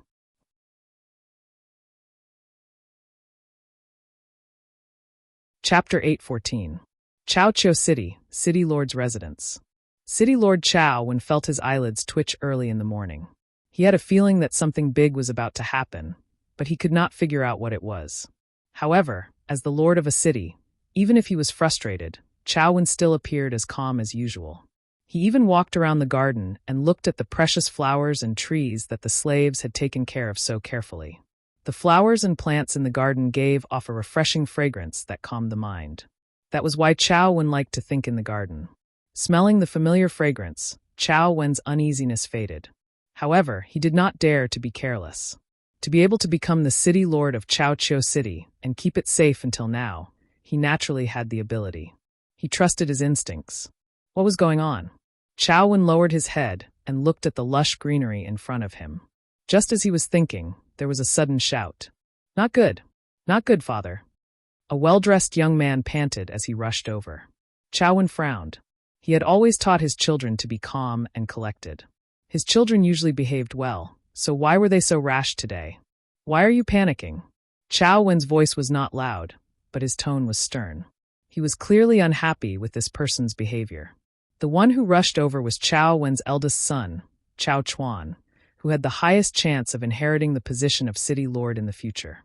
Normally, Chao Chuan would do his best to leave a good impression in front of his father, mimicking his father's mannerisms to a certain extent. But today he was too shocked. His usual calmness was nowhere to be found. However, Chao Wen's tone brought him back to reality.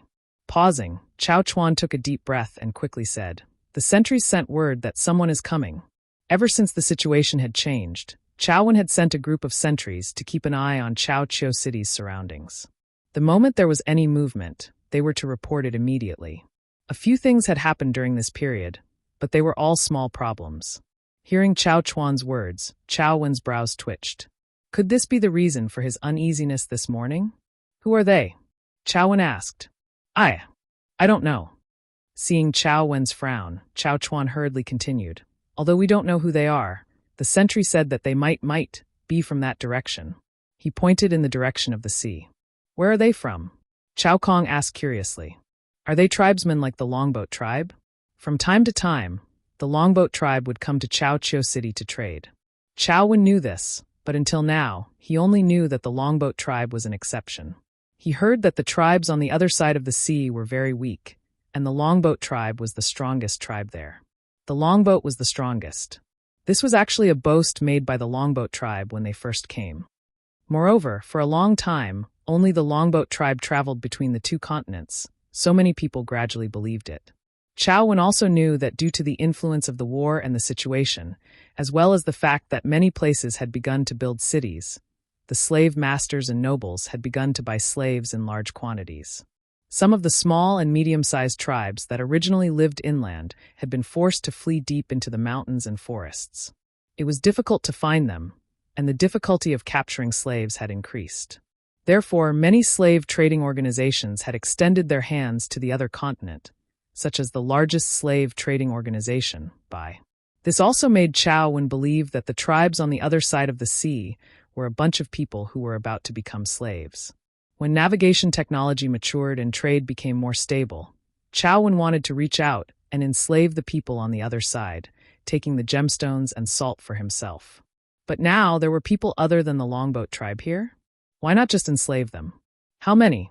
Chao Wen asked. 4 to 5,000. Chao Chuan stammered. How many? Chao Wen raised his voice in disbelief.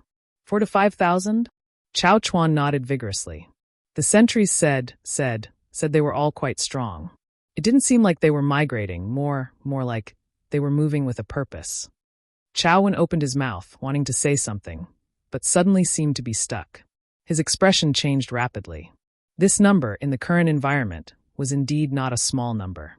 4 to 5,000 people, and not all of them were fleeing or migrating. They were all quite strong. Chao Wen came to the conclusion that they were about to attack the city. Chao Wen could not remain calm. He pushed Chao Chuan aside and ran out of the garden like a gust of wind. In Chaoqiu City, the trading team that had come from afar was busy. They were already familiar with the trading methods here. Whether it was the streets full of shops or the free trading area designated by the city lord, they could walk there with their eyes closed. They were very familiar with the daily activities and where they could hear the gossip. But something happened today. The gold-plated gates of the city lord's residence opened with a series of clanking sounds. A group of 100 cavalrymen charged out. The person in front waved his long weapon mercilessly, shouting and chasing away those in his way. Those in the city who reacted quickly retreated to the sides. What's wrong? Those are the city lord's personal guards. The Chao family. Look at the two in the middle. Is that the city lord? Among the group that came out of the city lord's mansion, there were 2 people who were dressed differently from the rest. They were brighter and more exquisite. They were Chao Wen and Chao Chuan.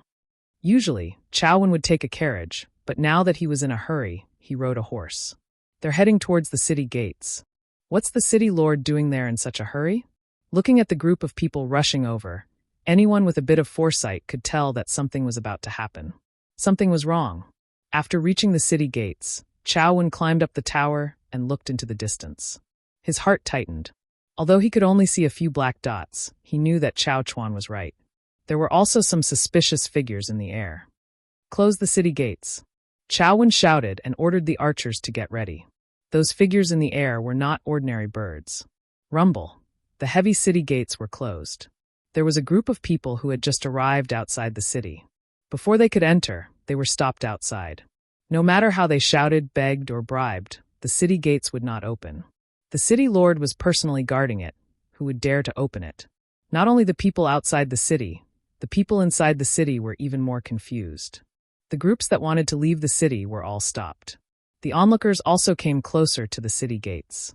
If not for the Chao family blocking them, they might have already gathered in front of the city gates to see what was going on. Why are they closing the city gates in the middle of the day? Someone was unhappy. That's right, even if something happened, we have to know. It would be easier to escape if we knew. Everyone thought. This doesn't look good. Should we think of a way to leave first? Climb out. Everywhere is heavily guarded at this time. We can hide first. Don't guess blindly. Let's wait and see. However, these discontent and discussions stopped in the next moment. A wolf's howl came from afar. The crowd fell silent, then burst into an even louder discussion. Wolf. It's a wolf. It doesn't sound like an ordinary wolf. I can hear it. We heard wolf howls when we were traveling, but why does this sound like? The person who spoke shuddered. Ferocious beast. An older traveler said with certainty. Their group came from deep in the mountains, so they knew the difference between the howls of wild beasts and ferocious beasts. That howl could only be made by ferocious beasts. Ordinary wild beasts would not be able to make one's hair stand on end. It was as if every nerve in one's body was tense. Caw, high up in the sky, a few eagles flew past and circled above Chaoqiu City. It's too high. It's not easy to shoot, an experienced archer said. Even if they could hit it with enough force, the distance was too far. By the time the arrows reached it, the other party might have already flown away. Judging by their reaction speed, it was clear that they were not easy to hit. That is also a ferocious beast. What's going on? What the hell happened? Is someone attacking the city? The crowd had their own guesses, and their thoughts were like wild horses that had broken free of their reins, running in all directions. At this moment, Chao Wen stood on the city gate tower, his brows furrowed so tightly that they could snap tree branches. Chao Chuan had already received orders to mobilize his men. Chao Wen looked at the approaching group, trying to guess their identities and what to do next. There were 3 large flags in the approaching group. Chao Wen recognized 2 of them. One was the flag of the Longboat tribe, while the other made Chao Wen's heart ache. Yanjiao. He recognized Yanjiao's totem because the royal city had issued an order to hunt down Yanjiao's migration team. The order had drawn Yanjiao's totem on it. Later, Chao Wen had done some research on Yanjiao. Back then, when the royal city had asked for reinforcements, Chao Wen had deliberately delayed. It was not that he wanted to help Yanjiao, but that he did not like to waste his own forces. If the royal city wanted to fight, so be it. All Chao Qiu needed to do was pretend. However, Chao Wen did not expect to see Yanjiao's totem again at this time. They really did come from the other side. Other than Yanjiao and Longboat's totem flags, the third flag was very unfamiliar. There was a strange symbol on the flag that looked like a snake. He had never seen it before, so he didn't know which tribe it belonged to. No matter what, Chao Wen only had one word in his mind. This was bad. As for the flag that Chao Wen found unfamiliar, it was not the totem flag of a tribe. It was a new flag. New did not mean that it was made of new material, but rather that it had only been made recently. Before the Yanjiao team left, all the tribes in the Flaming River Basin had received the news and rushed to the trading point. When the tribes were preparing their totem flags, Xiao Xian suggested making a flag that belonged to the Flaming River Basin Tribal Alliance. As for the totem patterns on the flag, because the Great Alliance was not an alliance of just one tribe, there were many of them, and there would be more in the future. It was impossible to use a tribe's totem on the flag. Even for the Flaming Horn tribe, using the twin horn totem would attract strong opposition from other tribes. When it came to totem matters, tribesmen were very stubborn and would not agree even if you killed them. That was why Xiao Xian used a familiar symbol that no one had ever seen before, a dragon. The dragon was based on the general shape of the Flaming River that Xiao Xian was familiar with. The Yanjiao people did not object to Xiao Xian's decision. They also thought that Xiao Xian's suggestion was very good. The other tribes who came later also had no objections. Since the flag was based on the Flaming River, of course they agreed. When Xiao Xian mentioned that he would put the totems of all the tribes of the Flaming River Alliance on the dragon flag, they couldn't wait to put their totems on it. However, time was tight and they were very cautious about totems. They wouldn't draw a totem on a flag with symbolic meaning without any ceremony or preparation. That was why until now, there was only the dragon in the shape of the Flaming River on the Flaming River dragon flag.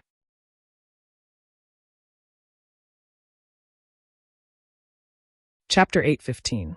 The 3 flags represented Yanjiao, the Flaming River Alliance, and the Longboat tribe.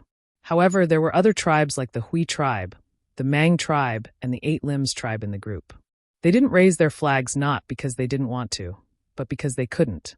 In fact, they also regretted it in their hearts. Why didn't they think of making a totem flag to carry? Making one on the spot? No, the totem flag had to be made with the best material. It had to be made by the shamans themselves. Only then could it represent their tribe. It was a pity that they were just here to join in the fun. They didn't even think about carrying the flags.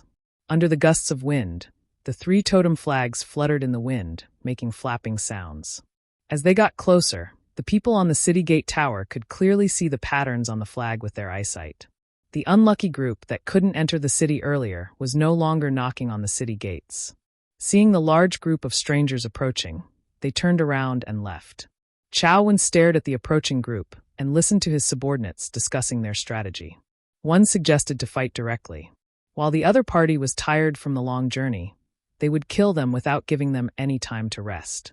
The other suggested to negotiate first. They had to know what the other party's goal was. Perhaps they could negotiate and avoid conflict. If this was in the past, Chao Wen would have preferred the latter. He didn't like to waste his troops to start a war. However, since the other party came from the other side of the sea and there were Yanjiao people among them, they had to be careful. Chao Wen was very annoyed as the people around him argued. He wondered why he was so unlucky to meet them. As he was thinking, Chao Wen's ears twitched and he looked into the sky. A black figure flew across the sky towards Chao Wen. Chao Wen's face lit up as he raised an arm. The next moment, the flying figure landed. It was a black bird about the size of 2 palms. When it flew, it was like a pair of elongated scissors. When it retracted its wings, it was long and thin. This was a bird used to send messages. Chao Wen couldn't wait to untie a small bamboo tube from the bird's leg. He poured out a thin piece of cloth. The cloth was made from a ferocious beast's silk and didn't wear out easily.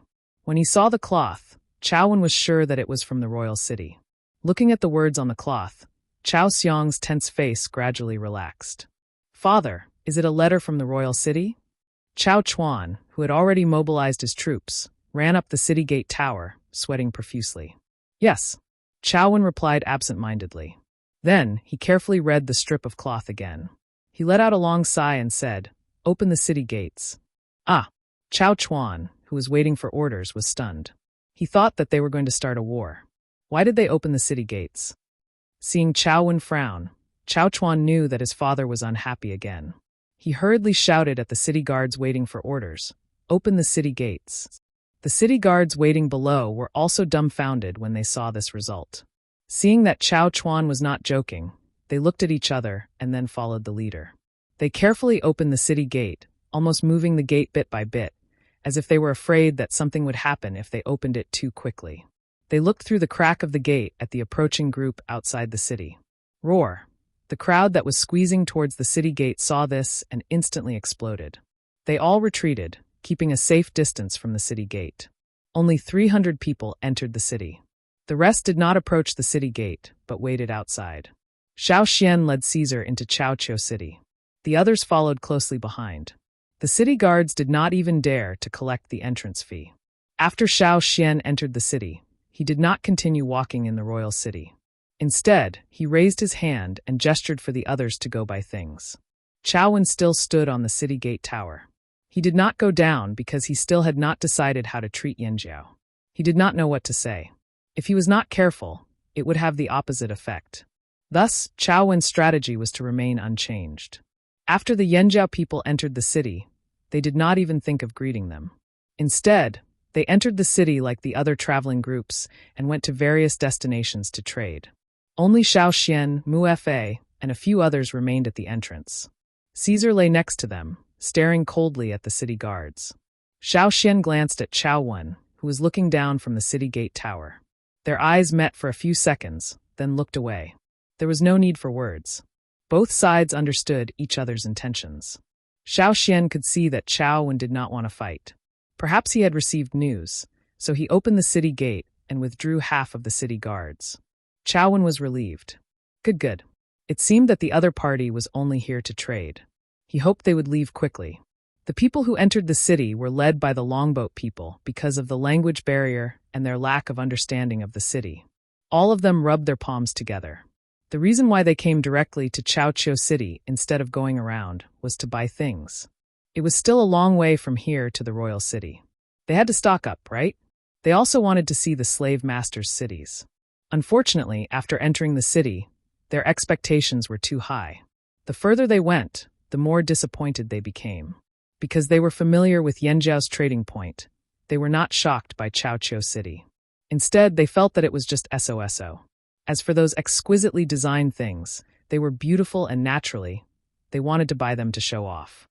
However, they were too expensive and not affordable. It was also troublesome to carry them around. The people who came with them had been to the trading point many times. Even if they were not familiar with trading, they had a rough idea of what the items were and what their prices were. But now they only had one thought: was this a scam? When they were at Yanjiao's trading point, they thought that many things there were expensive. Now, compared to Yanjiao's prices, they felt like they had a conscience. There was only a small bag of jerky here. Why was it so expensive? However, they had no choice but to come to this foreign place. If the items were not up to their standards, they could not help it. Luckily, they had money. The cities under the control of the 6 great aristocratic families had a unified currency. However, most of the time, they still bartered for convenience. Before they came, the tribesmen had already learned about the prices of various gems and gems from the longboat. They were not afraid of being scammed. Plus, with the longboat people following them, even if they did not know, the longboat people could remind them. Abuli brought 3 Ji tribe warriors and 2 longboat people to a shop.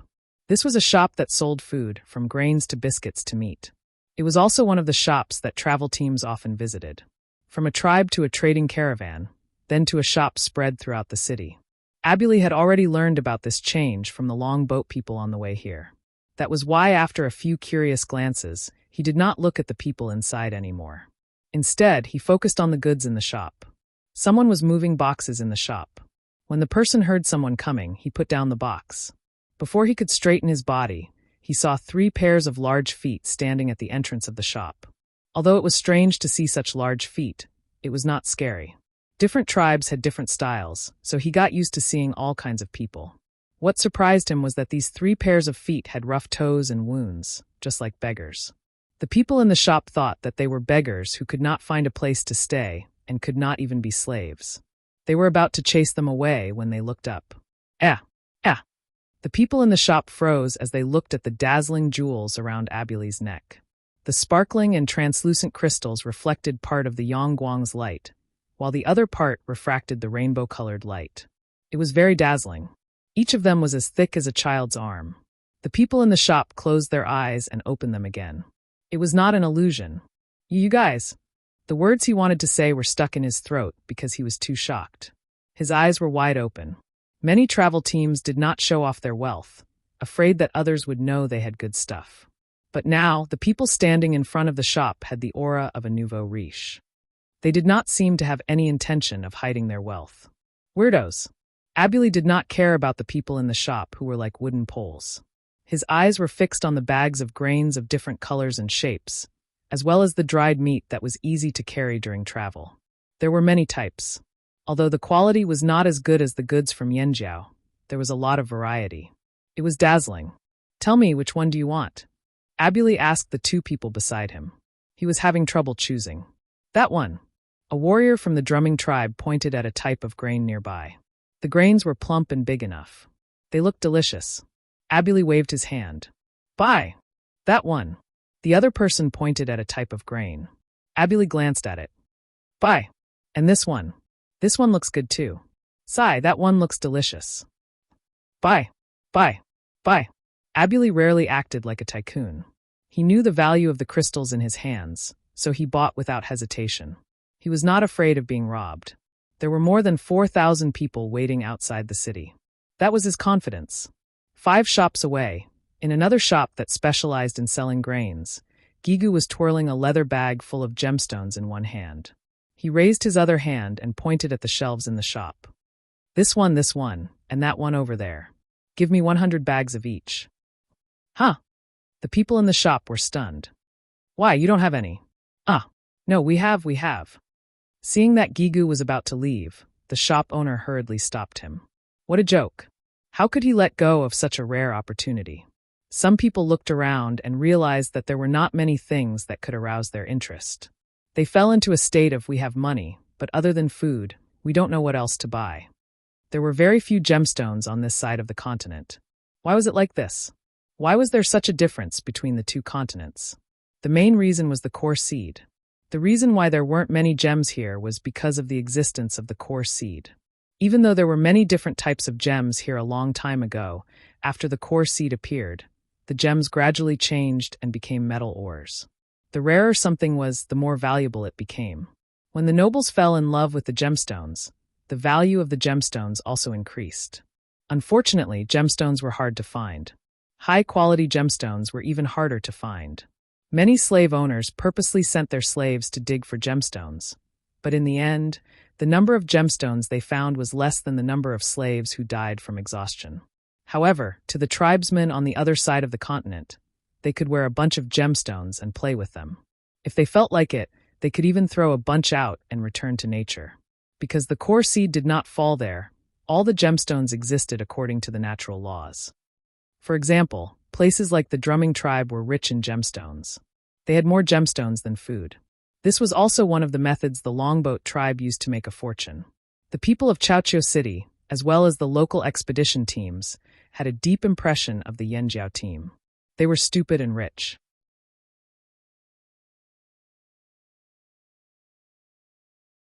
Chapter 8:16. In Chaoqiao City, on the largest street, Chu Su and a few Mang tribesmen walked as they observed the people around them. They were dressed in fine silk clothes from the Eight Limbs tribe and wore triangular jade rings made by their own tribe. The Mang tribesmen also liked to put on airs, unconsciously exuding an air of superiority. It was quite intimidating. People who didn't know better would think they were part of the 6 great aristocrats. The 2 longboat tribesmen who were leading the way didn't wear any jade, but they did wear a type of reddish-brown stone ornament. This was a stone that could only be found in the sea. It was tough and delicate and could be carefully carved. It could be considered a relatively precious gemstone, and its color looked happy. There were slave masters who had bought some from the longboat tribe at a high price. Some of the people who entered the city were also learning from others like Fan Ning, Puyi, Yu, and the rest. They were learning how to be better profiteers. In a shop selling gold wares, the Water Tiger tribe's chief, Chuli, the Drumming tribe's chief, Siaidu, and the rest were in the shop. They had wanted to buy some gold wares as they had heard that there were many cheap and exquisite wares here. That was why they had asked the longboat tribesmen to bring them here. Unfortunately, they were disappointed when they scanned the shop. Naturally, the first thing they looked at was the weapons. However, after the flaming horns got used to the weapons made by Gongjia Run and the others, they were no longer interested in the weapons in the shop. They could already tell the quality of metal wares and knew that some of them looked good, but were actually useless. They were already carrying the new bronze wares they got from the Flaming Horns tribe. After this comparison, they gave up on the idea of buying weapons. They then looked at other gold wares, such as wine jugs, cups, cauldrons, and so on. Look, these lines, these patterns, these animal shapes. The shopkeeper held up a golden bowl with animal patterns and was about to brag to Chu Li and the rest when he suddenly paused. Chu Li took out a palm-sized tiger-patterned gold plate. Chu Li had asked the Yanjiao tribesmen to make this for him. On one side was the Water Tiger tribe's tiger-patterned totem. The other side was engraved with the words Water Tiger. There was also a circle of rippling patterns around the plate. The people in the shop stared at the gold plate in Chu Li's hand. With their eyesight, they could tell that this was the work of a master craftsman. Other than a few treasures in their shop, the rest could not compare to this one in terms of craftsmanship. Craftsmen's work were hard to get. In terms of craftsmanship, if the Gongjia family claimed to be second, no one would dare claim to be first. This was the difference in skills. However, most of the Gongjia family's craftsmen's creations ended up in the hands of the aristocrats. Very little was sold. The shop owner wanted to raise the price, but when he saw the item in the other party's hand, he suppressed the thought that had just appeared. They were on a completely different level. Now that someone was trying to trick you into buying a substandard product, would you take the bait? A person who had become a leader would not be so stupid. So this man was not ignorant, he had high standards. Now the shopkeeper was honest. Some people were gullible, some were not. Now they understood that these people belonged to the latter group. Who could produce a craftsman's work so casually? Whether it was Abuli or Chu Li, similar incidents happened in many places in Chaoqiu City. However, they did not plan to stay for long. They left as soon as they bought their stuff. 300 people were buying things for 4,000 people. They had to take it in batches, and they did not hire a carriage. The Yanjiao warriors could carry a small mountain of goods each. It only took them a few trips to and fro. The travelers who came and went kept their eyes on these strangers who had just entered the city. These people gave them a sense of danger. As a result, the locals did not come forward to ask about them. They were too cautious and did not dare to speak rashly. They could only observe them closely. Towards unfamiliar and dangerous people, they were always cautious. Chaoqiu City was on high alert. The 300 people who entered the city only took a stroll around the streets and then left with their goods. According to the usual practice, the guards at the city gates would selectively inspect the goods of some teams, leaving the city to prevent smuggling.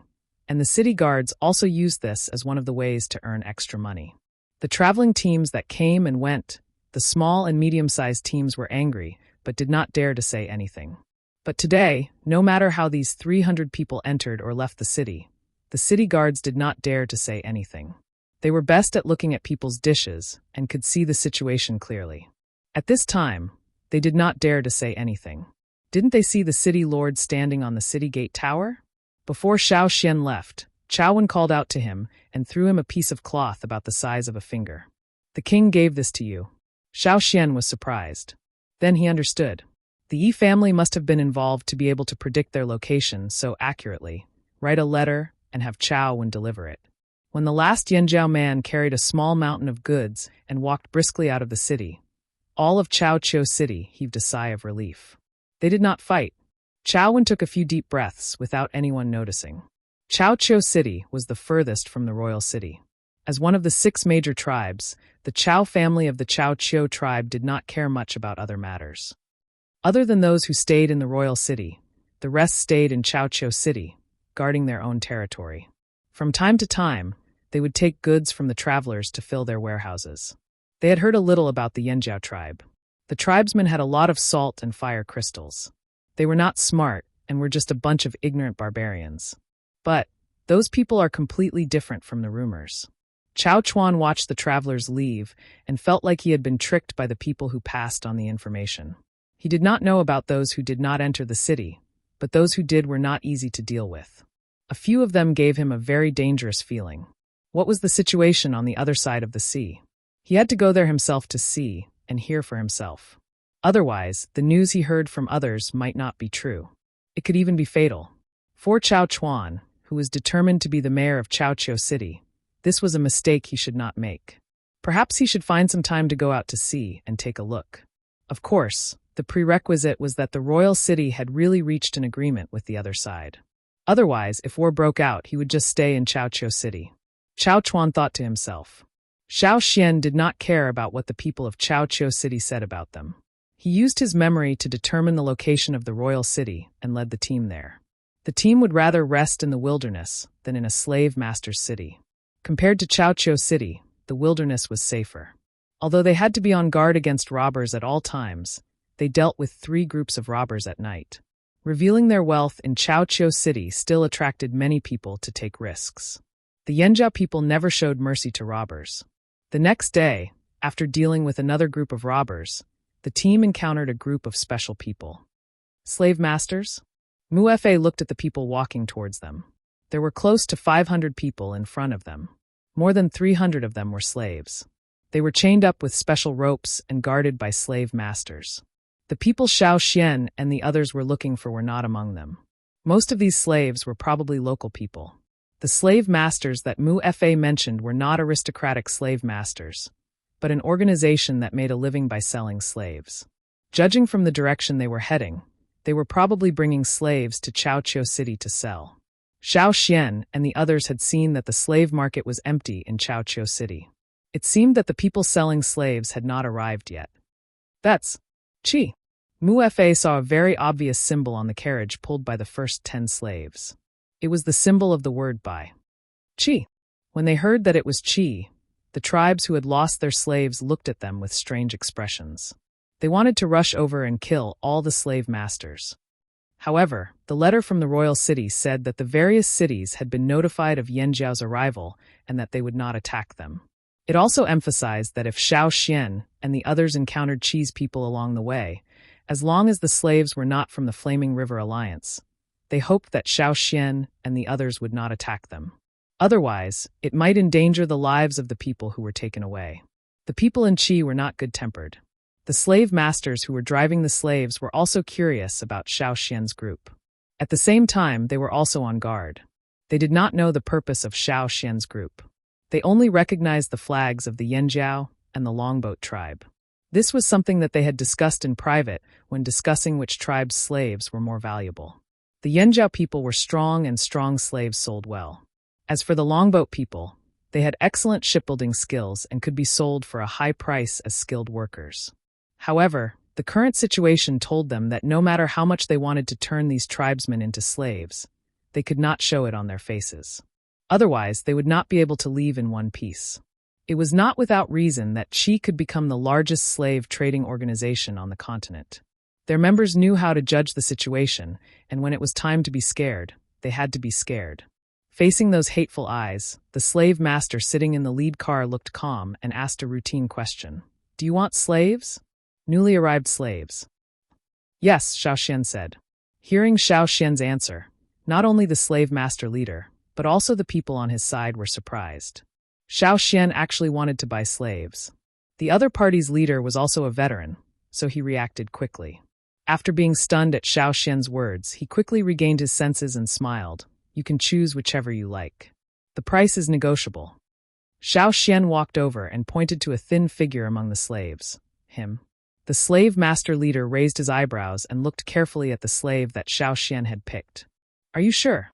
"I'm sure," he said as he lifted his foot and walked over. "Why?" the slave master leader asked. "I don't like him," Xiao Xian said. The slave that Xiao Xian pointed at suddenly raised his head. Like the other slaves, he had a half-dead, lifeless old face. But in his heart, he was cursing. "You can even recognize me."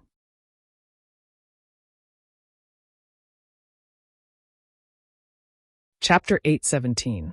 The slave master leader didn't immediately agree to Xiao Xian's request. Instead, he carefully studied the short, thin, sickly, and weak old slave. He really couldn't find anything special about this slave. As the largest slave organization, the slave masters in the organization all had a pair of good eyes. They could see which kind of slave could be sold for a high price and which kind of slave was useless. This was especially true for those with high positions. Of course, their eyesight was better. However, as a leader, he had sold more slaves than a tribe. Yet, he couldn't see anything special about this slave in front of him. There were so many slaves being escorted this time, and more than half of them were healthy and fit to be coolies. Why did this Flaming Horn tribe member choose an old slave who didn't look special? "Do you know him?" the slave master leader asked. "An old acquaintance." Xiao Xian didn't deny it. The slave master leader looked suspiciously at Xiao Xian, and then at the slave. Indeed, many people bought people they knew, but it didn't feel right when it came to a Yanjiao. Even if they did know each other, this old acquaintance was definitely not a friendly relationship. Enemy? No matter how much he thought about it, he still couldn't figure out the strangeness of it. However, the leader still agreed. They were professional slave traders among the slave owners. Buying and selling slaves was their primary task. Since someone wanted to buy slaves, he would sell them. However, the price was a little higher. Muefe walked over and haggled with the other side. He had been to Chaoqiu City many times and knew the slave trade well. He knew very well what kind of slaves were worth. In the end, Xiao Xian bought the slave with a water moon stone that wasn't very bright. After the deal was done, the slave master leader took off a palm-sized, animal fang-shaped metal object from his neck. This object was called shi, and it was a tool used to untie knots. When there were no metal locks, knots were simple, convenient, and low-cost locks. Even after wooden and stone locks appeared, knots were still the mainstream. Sometimes, for the sake of the safety of property, knots would be made into complicated, dead knots. Some knots could produce the effect of 9 rings. Without the help of tools, it would take at least half a day to untie them. However, with a tool like the pyrolite, it could be untied in 2 breaths of time. If the knot was the earliest lock, then pi was the earliest key. In the past, slave owners would always carry the U with them. At the same time, it was to tell others that they had slaves. Sometimes a person would wear several types of buttocks at the same time, just like the buttocks worn by the slave owners who were escorting the slaves.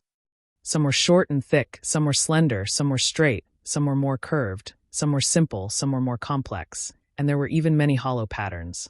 Xiao Xian was quite familiar with knots, so he could tell at a glance that there were nearly 100 knots on the ropes that bound the slaves in front of him. Xiao Xian had never seen more than half of the knots before. Although some of the knots looked simple, Xiao Xian knew that they were not easy to untie. It was truly amazing. Different shapes are used to untie different types of knots.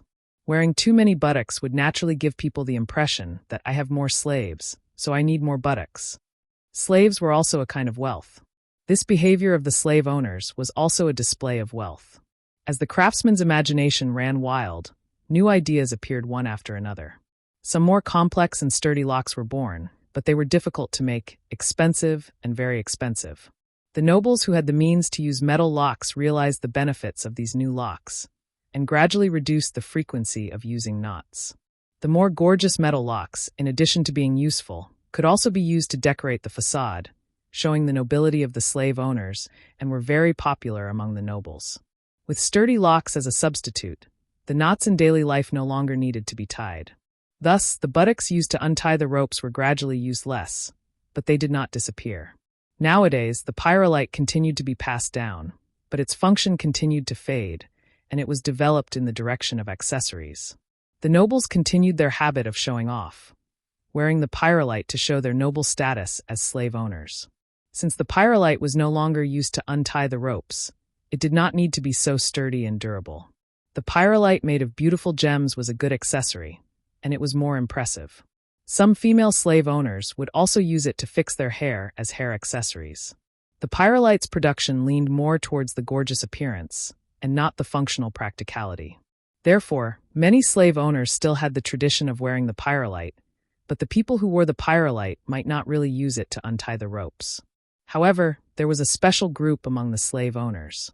The people of the pyrolite organization had always been fond of the pyrolite.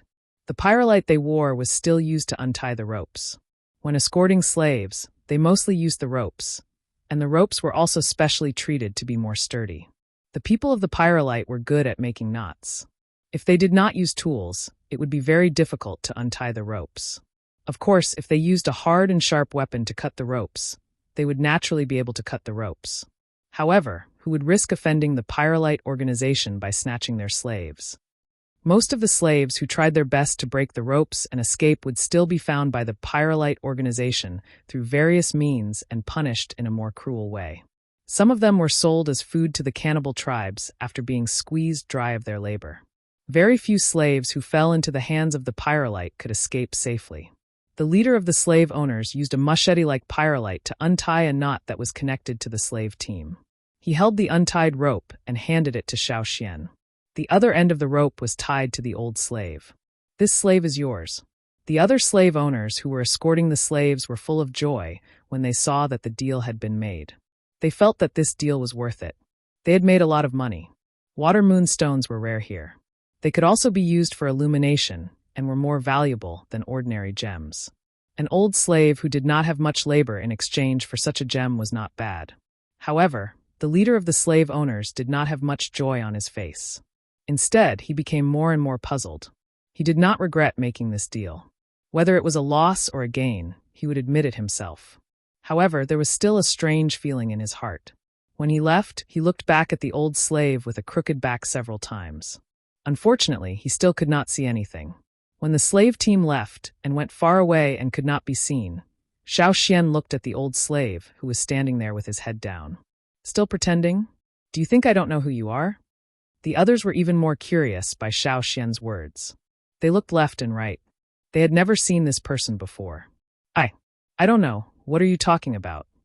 The old slave's hoarse voice trembled as he spoke in a native dialect.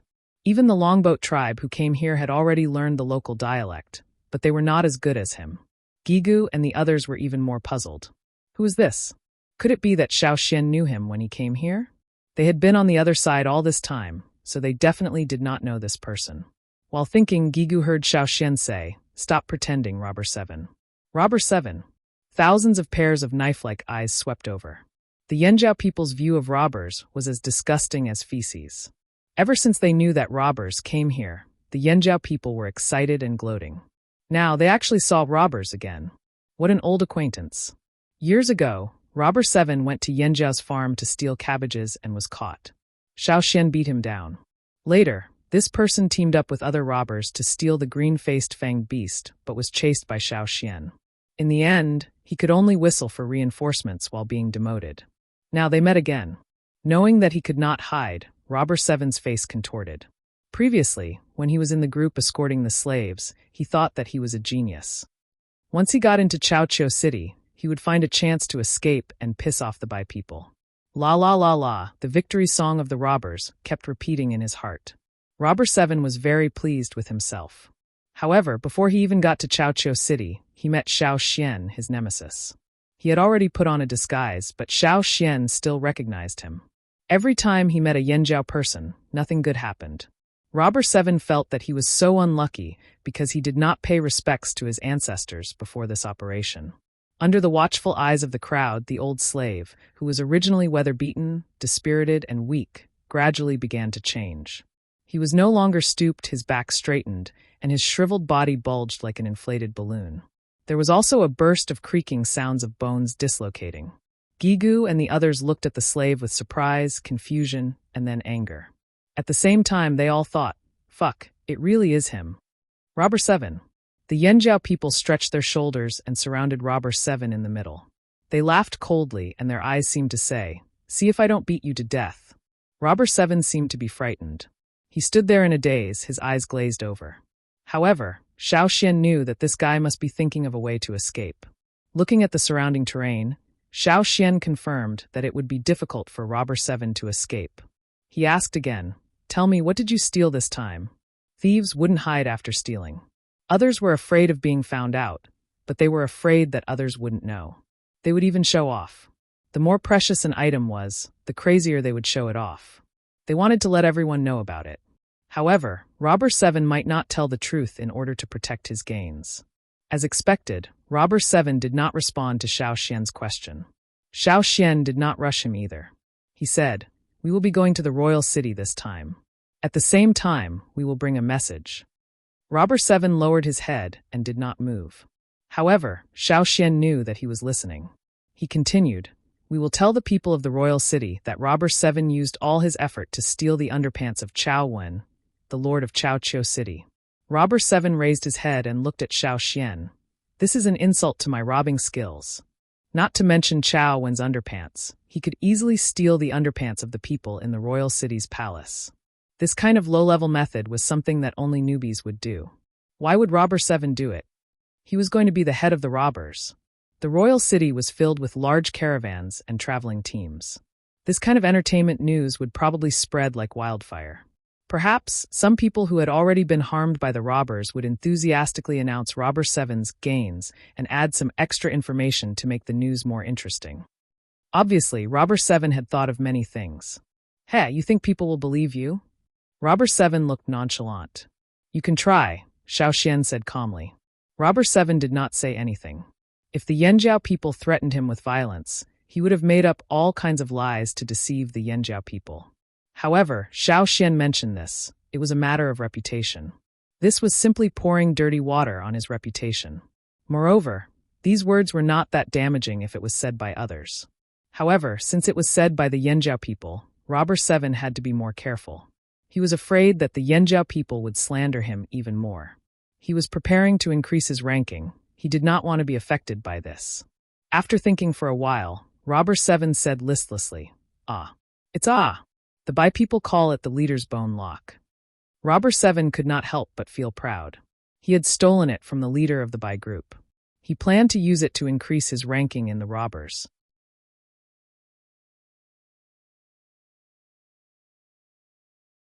Chapter 8:18. A long time ago, when productivity was low, the tribesmen didn't have so many skills. The key they used was made of bones, stones, and straw ropes. They were called bone locks and stone locks.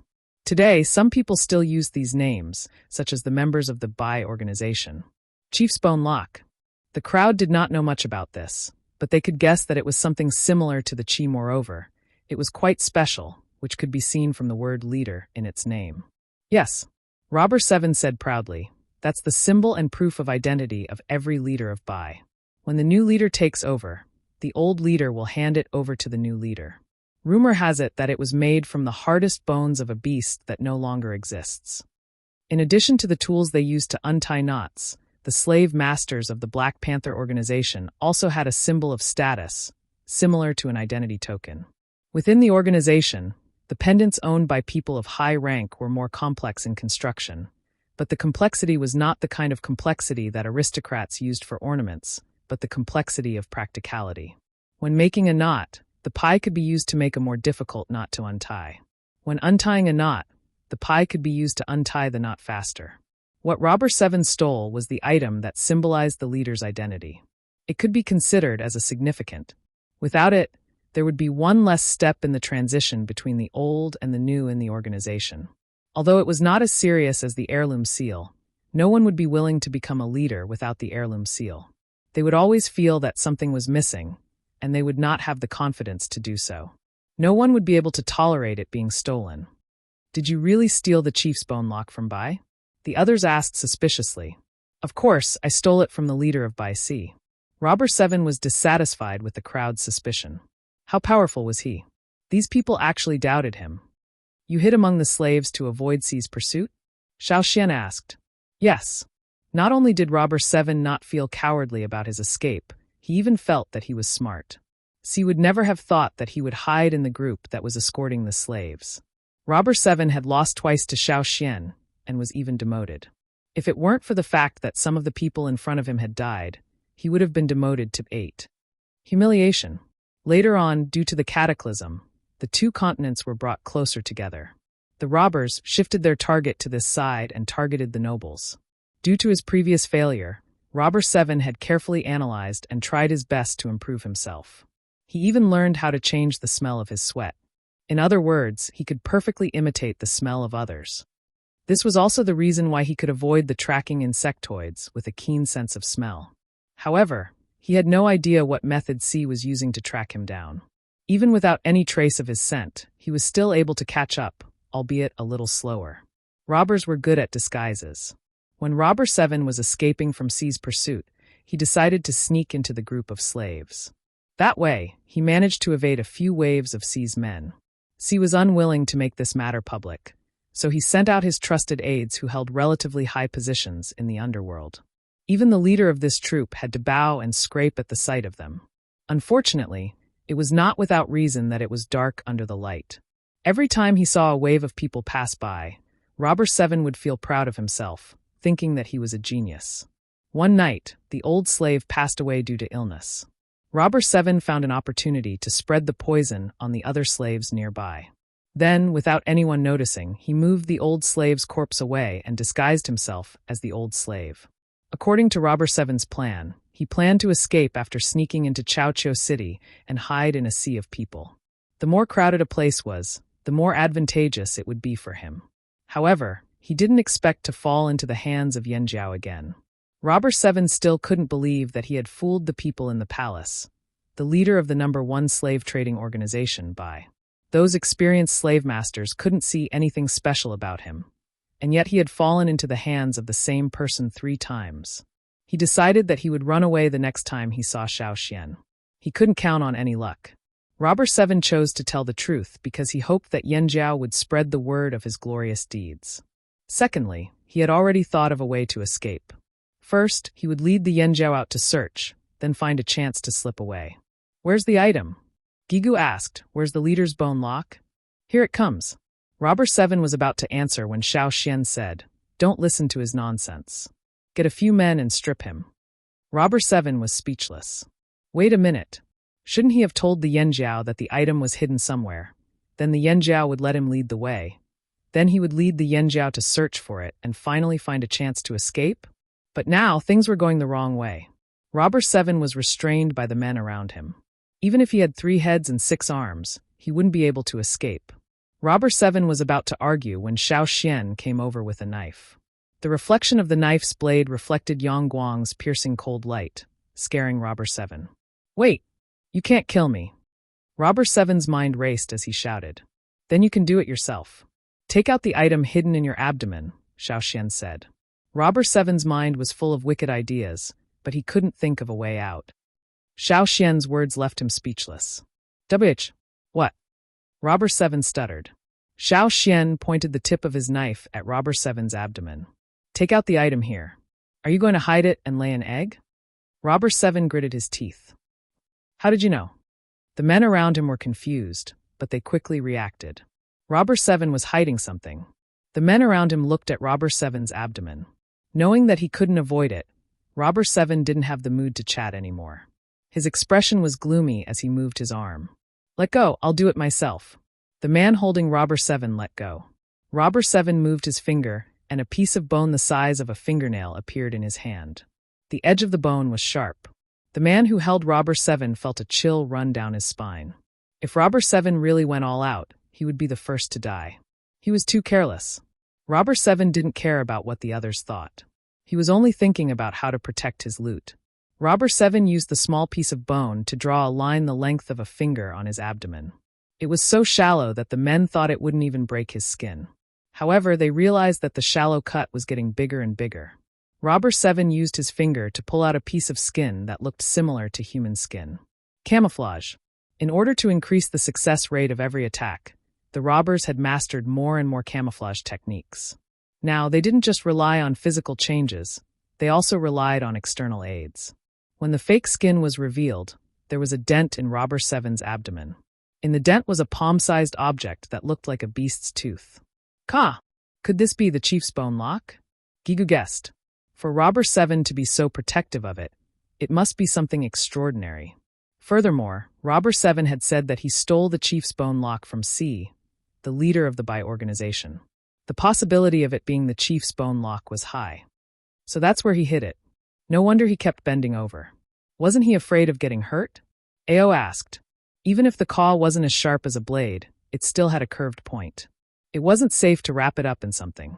If the organs in the abdomen were to get hurt because of the hidden object, it would be dangerous. After all, there weren't always witches out there to save him. Robber 7 pursed his lips and remained silent. In the eyes of others, Robber 7 had gone all out to hide the object.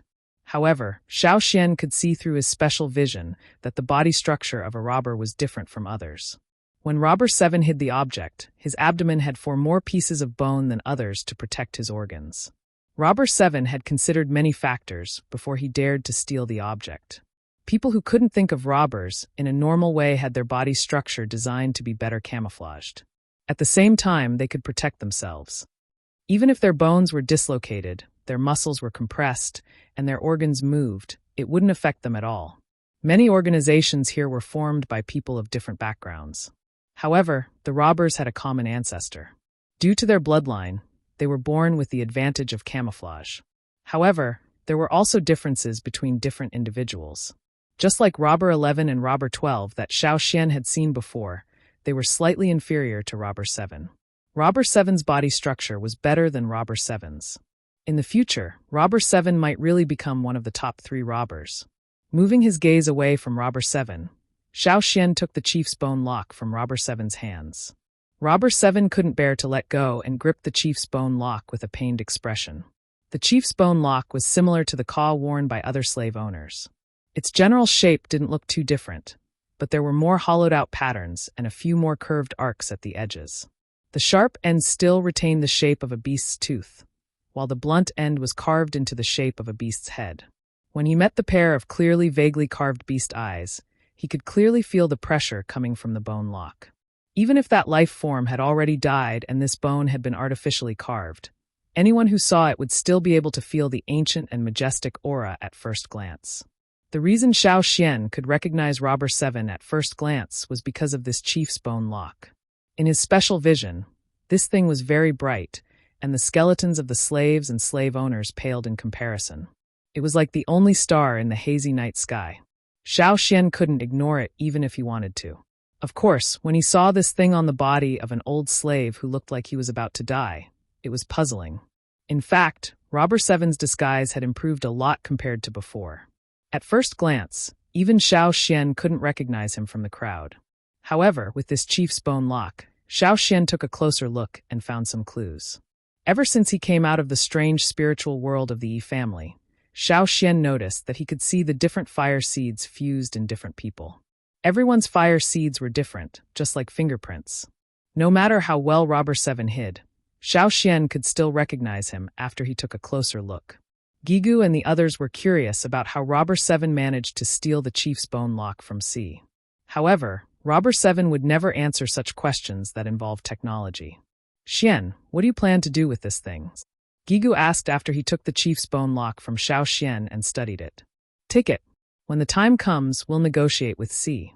If they can't come up with something satisfactory, they can forget about getting it back, Xiao Xian said. Gigu nodded. He had the same idea. The chief's bone lock was indeed a good item. Its hardness was so strong that even new bronze might not be able to leave any obvious marks on its surface. Moreover, the greatest use of this item was to tie and untie knots. However, to C, it was much more important. Instead of keeping it for themselves, they might as well use it to their fullest potential and negotiate with C. C and Robber were like mosquitoes and bedbugs in the eyes of the crowd. No one liked them. If they could steal something from Robber 7 and negotiate with C, it couldn't be any better. Seeing that the Yanjiao had no intention of returning the item, Robber 7 truly felt like he had nothing left to live for. His plan to get into the top 3 would have to be postponed. No, he couldn't give up so easily. Robber 7's mind raced as he tried to think of a way to get the item back from Yanjiao. When he was first captured by Xiao Xian, Yanjiao had to negotiate with him before letting him go. Wait. Robber 7 called out to Xiao Xian and Gigu. He stared at the chief's bone lock in Gigu's hand before turning to Xiao Xian. I'll give you a piece of information in exchange. What information? Gigu asked curiously. He wanted to hear what Robber 7 had to offer in exchange for the chief's bone lock. It's definitely worth it to you. If I tell you this information, you have to return it to me. It's useless for you to keep it anyway. It might even cause trouble, Robber 7 said. You first. Xiao Xian looked at Robber 7. No, you have to agree first. I'll tell you later. Then forget it. Wait. What's the rush? Robber 7 spoke urgently as he spoke to Xiao Xian. He was afraid that Xiao Xian would leave if he was too slow. I know you're here for the lost tribesmen. I can give you an important piece of information about Pyrolite in exchange. It might help you negotiate with Pyrolite and Royal City. Pyrolite and Royal City? Xiao Xian and Gigu keenly noticed the hidden meaning in Robber 7's words. How did you know about such important information? Gigu asked. Robber 7 said confidently with an unconcealable smugness. I overheard it when I was stealing. Robber 7's outlook on life was that stealing wasn't wrong, it was glorious. Gigu fell silent. He glanced at Xiao Xian and saw Xiao Xian nod. He waved his hand and signaled the others to leave, leaving only Gigu, Xiao Xian and Ao.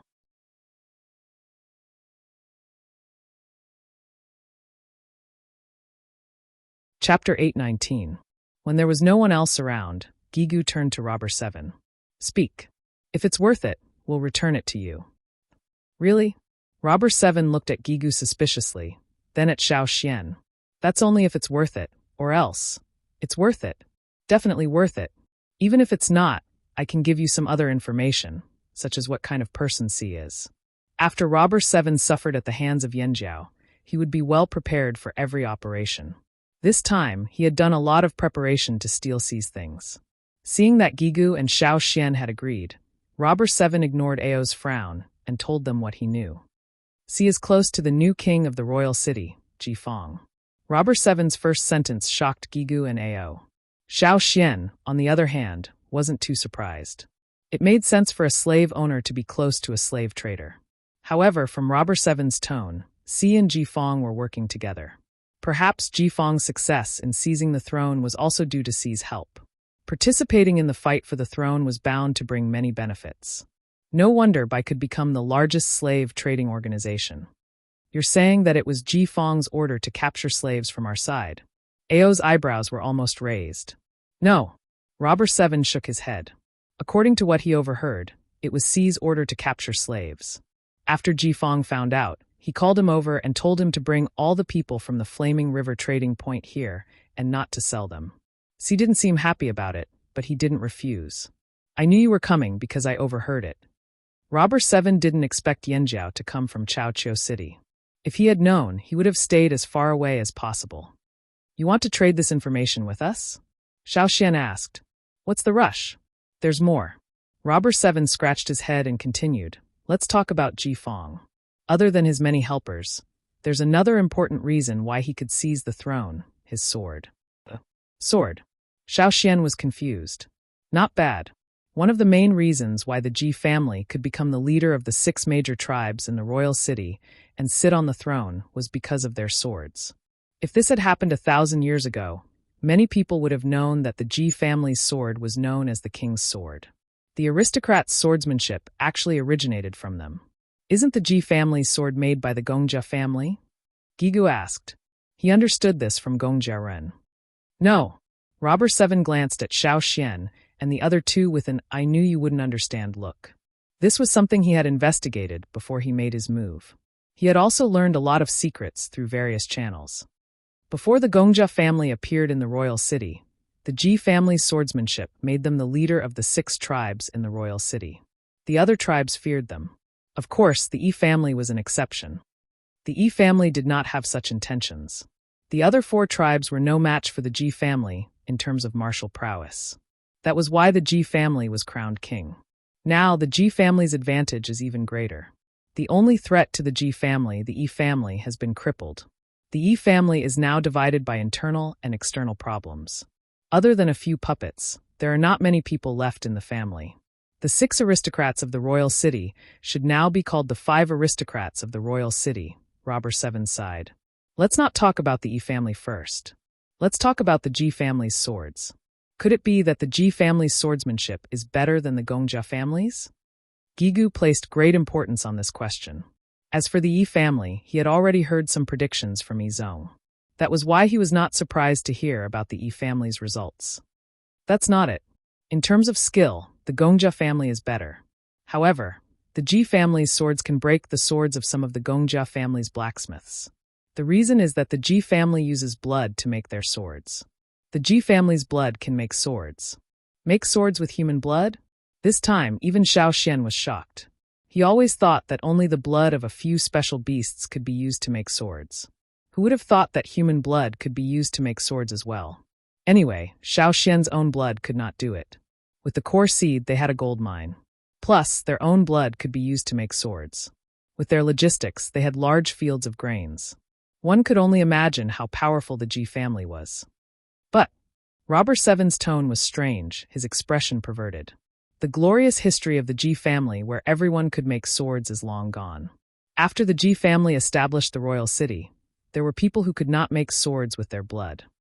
Robber Seven was so excited to talk about other families' dirty secrets and gossip that his spittle almost landed on Xiao Xian and the other two's faces. However, if what Robber Seven said was true, it was quite interesting. When the situation first appeared, they were all in doubt and self-doubt. However, gradually, they realized that more and more people in the family were in the same situation. In the end, in order to maintain the glory of swords, they lured the Gongja family into the royal city. It could be said that the Ji family was the main reason why the Gongja family was able to establish a foothold in the royal city so quickly. Since their blood could not be used to make swords, they would let others make better swords. After all, they had to carry a sword with them. It was a tradition. However, although it was over, many people still felt sorry for the Ji family's ancestors. Perhaps the Ji family's ancestors were reflecting in their graves. How could they have given birth to a bunch of useless people? Perhaps they were not even his children. The Ji family used their blood to make swords. That was how they became royalty. How could there be a bloodline that could not be used to make swords? What a disgrace, what a disgrace. Ridiculous, ridiculous. The Ji family suspected that their bloodline was tainted, but they would not embarrass themselves in public. They still maintained their kingly demeanor, but they lacked a sense of confidence.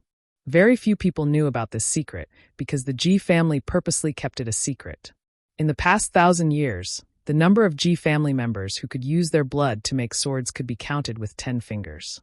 However, these swordsmiths were taking a huge risk. They had to let their blood out to make swords, which meant they were weak. Once they were weak, it would be easy for others to take advantage of them. If they were not careful, they could leave behind serious injuries in their bodies. At the same time, once they succeeded, there would be less resistance to inheriting the throne. Ji Fong once went to Gongjia Hung, hoping that he could forge a satisfactory king's sword. Unfortunately, he didn't succeed. In the end, Ji Fong used his own blood to forge the sword and was almost assassinated because of it. Robber Seven told him everything he knew. Ji Fong's usurpation of the throne must have caused some opposition in the family.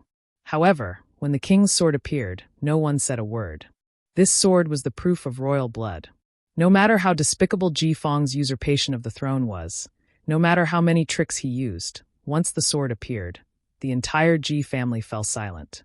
The Ji family hated the Yi family. They could have divined the location of the star butterfly, but they were worried that the Ji family's power would harm them. That was why they did not perform the divination until Yi Xiong's incident happened. After the Yi family's incident, the Ji family was the first to attack them. Xiao Xian remembered meeting Ji Fong at Gongjia Heng's place when he went to the royal city. Ji Fong seemed to have gone there to ask for a sword, but failed. Heng could not make a sword of Ji Fong's standard. According to Robber Seven, Ji Fong must have started the sword not long after Xiao Xian left. He had to be careful when facing Ji Fong in the royal city. There must be something special about the king's sword. What about Si? Tell me about the leader of Bai Si. What kind of person is he? Asked Xiao Xian. Si. Robber Seven's high spirits were dampened. Si, to many people, means death. No, it's worse than death. He's the leader of the slave traders. In his eyes, there are no nobles, no tribes, only the value of slaves. There is a term in the Bai organization called provincial people. No matter what this term means in other places, in the Bai organization, Its meaning is to examine whether a person has the possibility of becoming a slave and how much he or she is worth. It was like looking at meat on a chopping board with a critical eye. C wears black and has a long cross staff. There's a knife at the end of the staff in the shape of a horizontal Y. The carving on it is an eye. Robber 7 picked out everything he knew about C and only stopped when his mouth was dry. He looked at Xiao Xian and the other two. I spent a lot of effort to gather this information. Hurry up and return it to me. No, it's not worth it. Xiao Xian looked at Robber 7. Tie him up. Ignoring Robber 7's hysterical curses, Xiao Xian ordered someone to stuff a piece of animal skin into Robber 7's mouth. He turned to Gigu and said, "Take the others and continue forward. I'll meet C." "You want to use Robber 7 to lure C here? Will C really come?" asked Gigu. "C will be here soon." Xiao Xian crushed the knotted straw rope in his hand and scattered it. Gigu wanted to say that he would stay as well, but considering the large group, he swallowed his words. In the end, other than Xiao Xian, Gan Xie, Thunder Mountain Tribe's leader Lu Zhai, Ji Tribe's leader Ci Du, Water Tiger Tribe's leader Chu Li and Longboat Tribe's leader Mu Fa remained. They all wanted to meet the legendary leader of the largest slave trading organization, C. Robber 7's mouth was gagged and he was trapped in a cocoon. Only his head was exposed. At first he wriggled left and right, but now he was calm. The sun gradually set and the sky darkened. The night breeze carried a faint chill. Robber 7, who was about to be turned into a cocoon, was thrown onto a large rock on the grass. He didn't scream or struggle, he just looked up in silence. His eyes were focused on the sky, as if he was a philosopher pondering the mysteries of the universe. Who am I? Where am I? What do I want to do? Clang, clang, clang. The sound of chains rang under the night sky, attracting everyone's attention. Xiao Xian sat on the rock and looked in the direction of the sound. In the distance, a figure appeared. His black cloak fluttered in the wind. He held a long sickle-like object in his hand. He looked like a grim reaper walking out from the night. You're tuning in to the Li Mei's Sword of Destiny YouTube channel. We're so grateful for your support, and don't forget to subscribe to join us on this incredible journey through captivating stories. Your generosity through donations truly makes a world of difference, as it's the primary source of revenue that allows me to expand and enhance this channel for you. Thank you from the bottom of my heart for being a part of this adventure.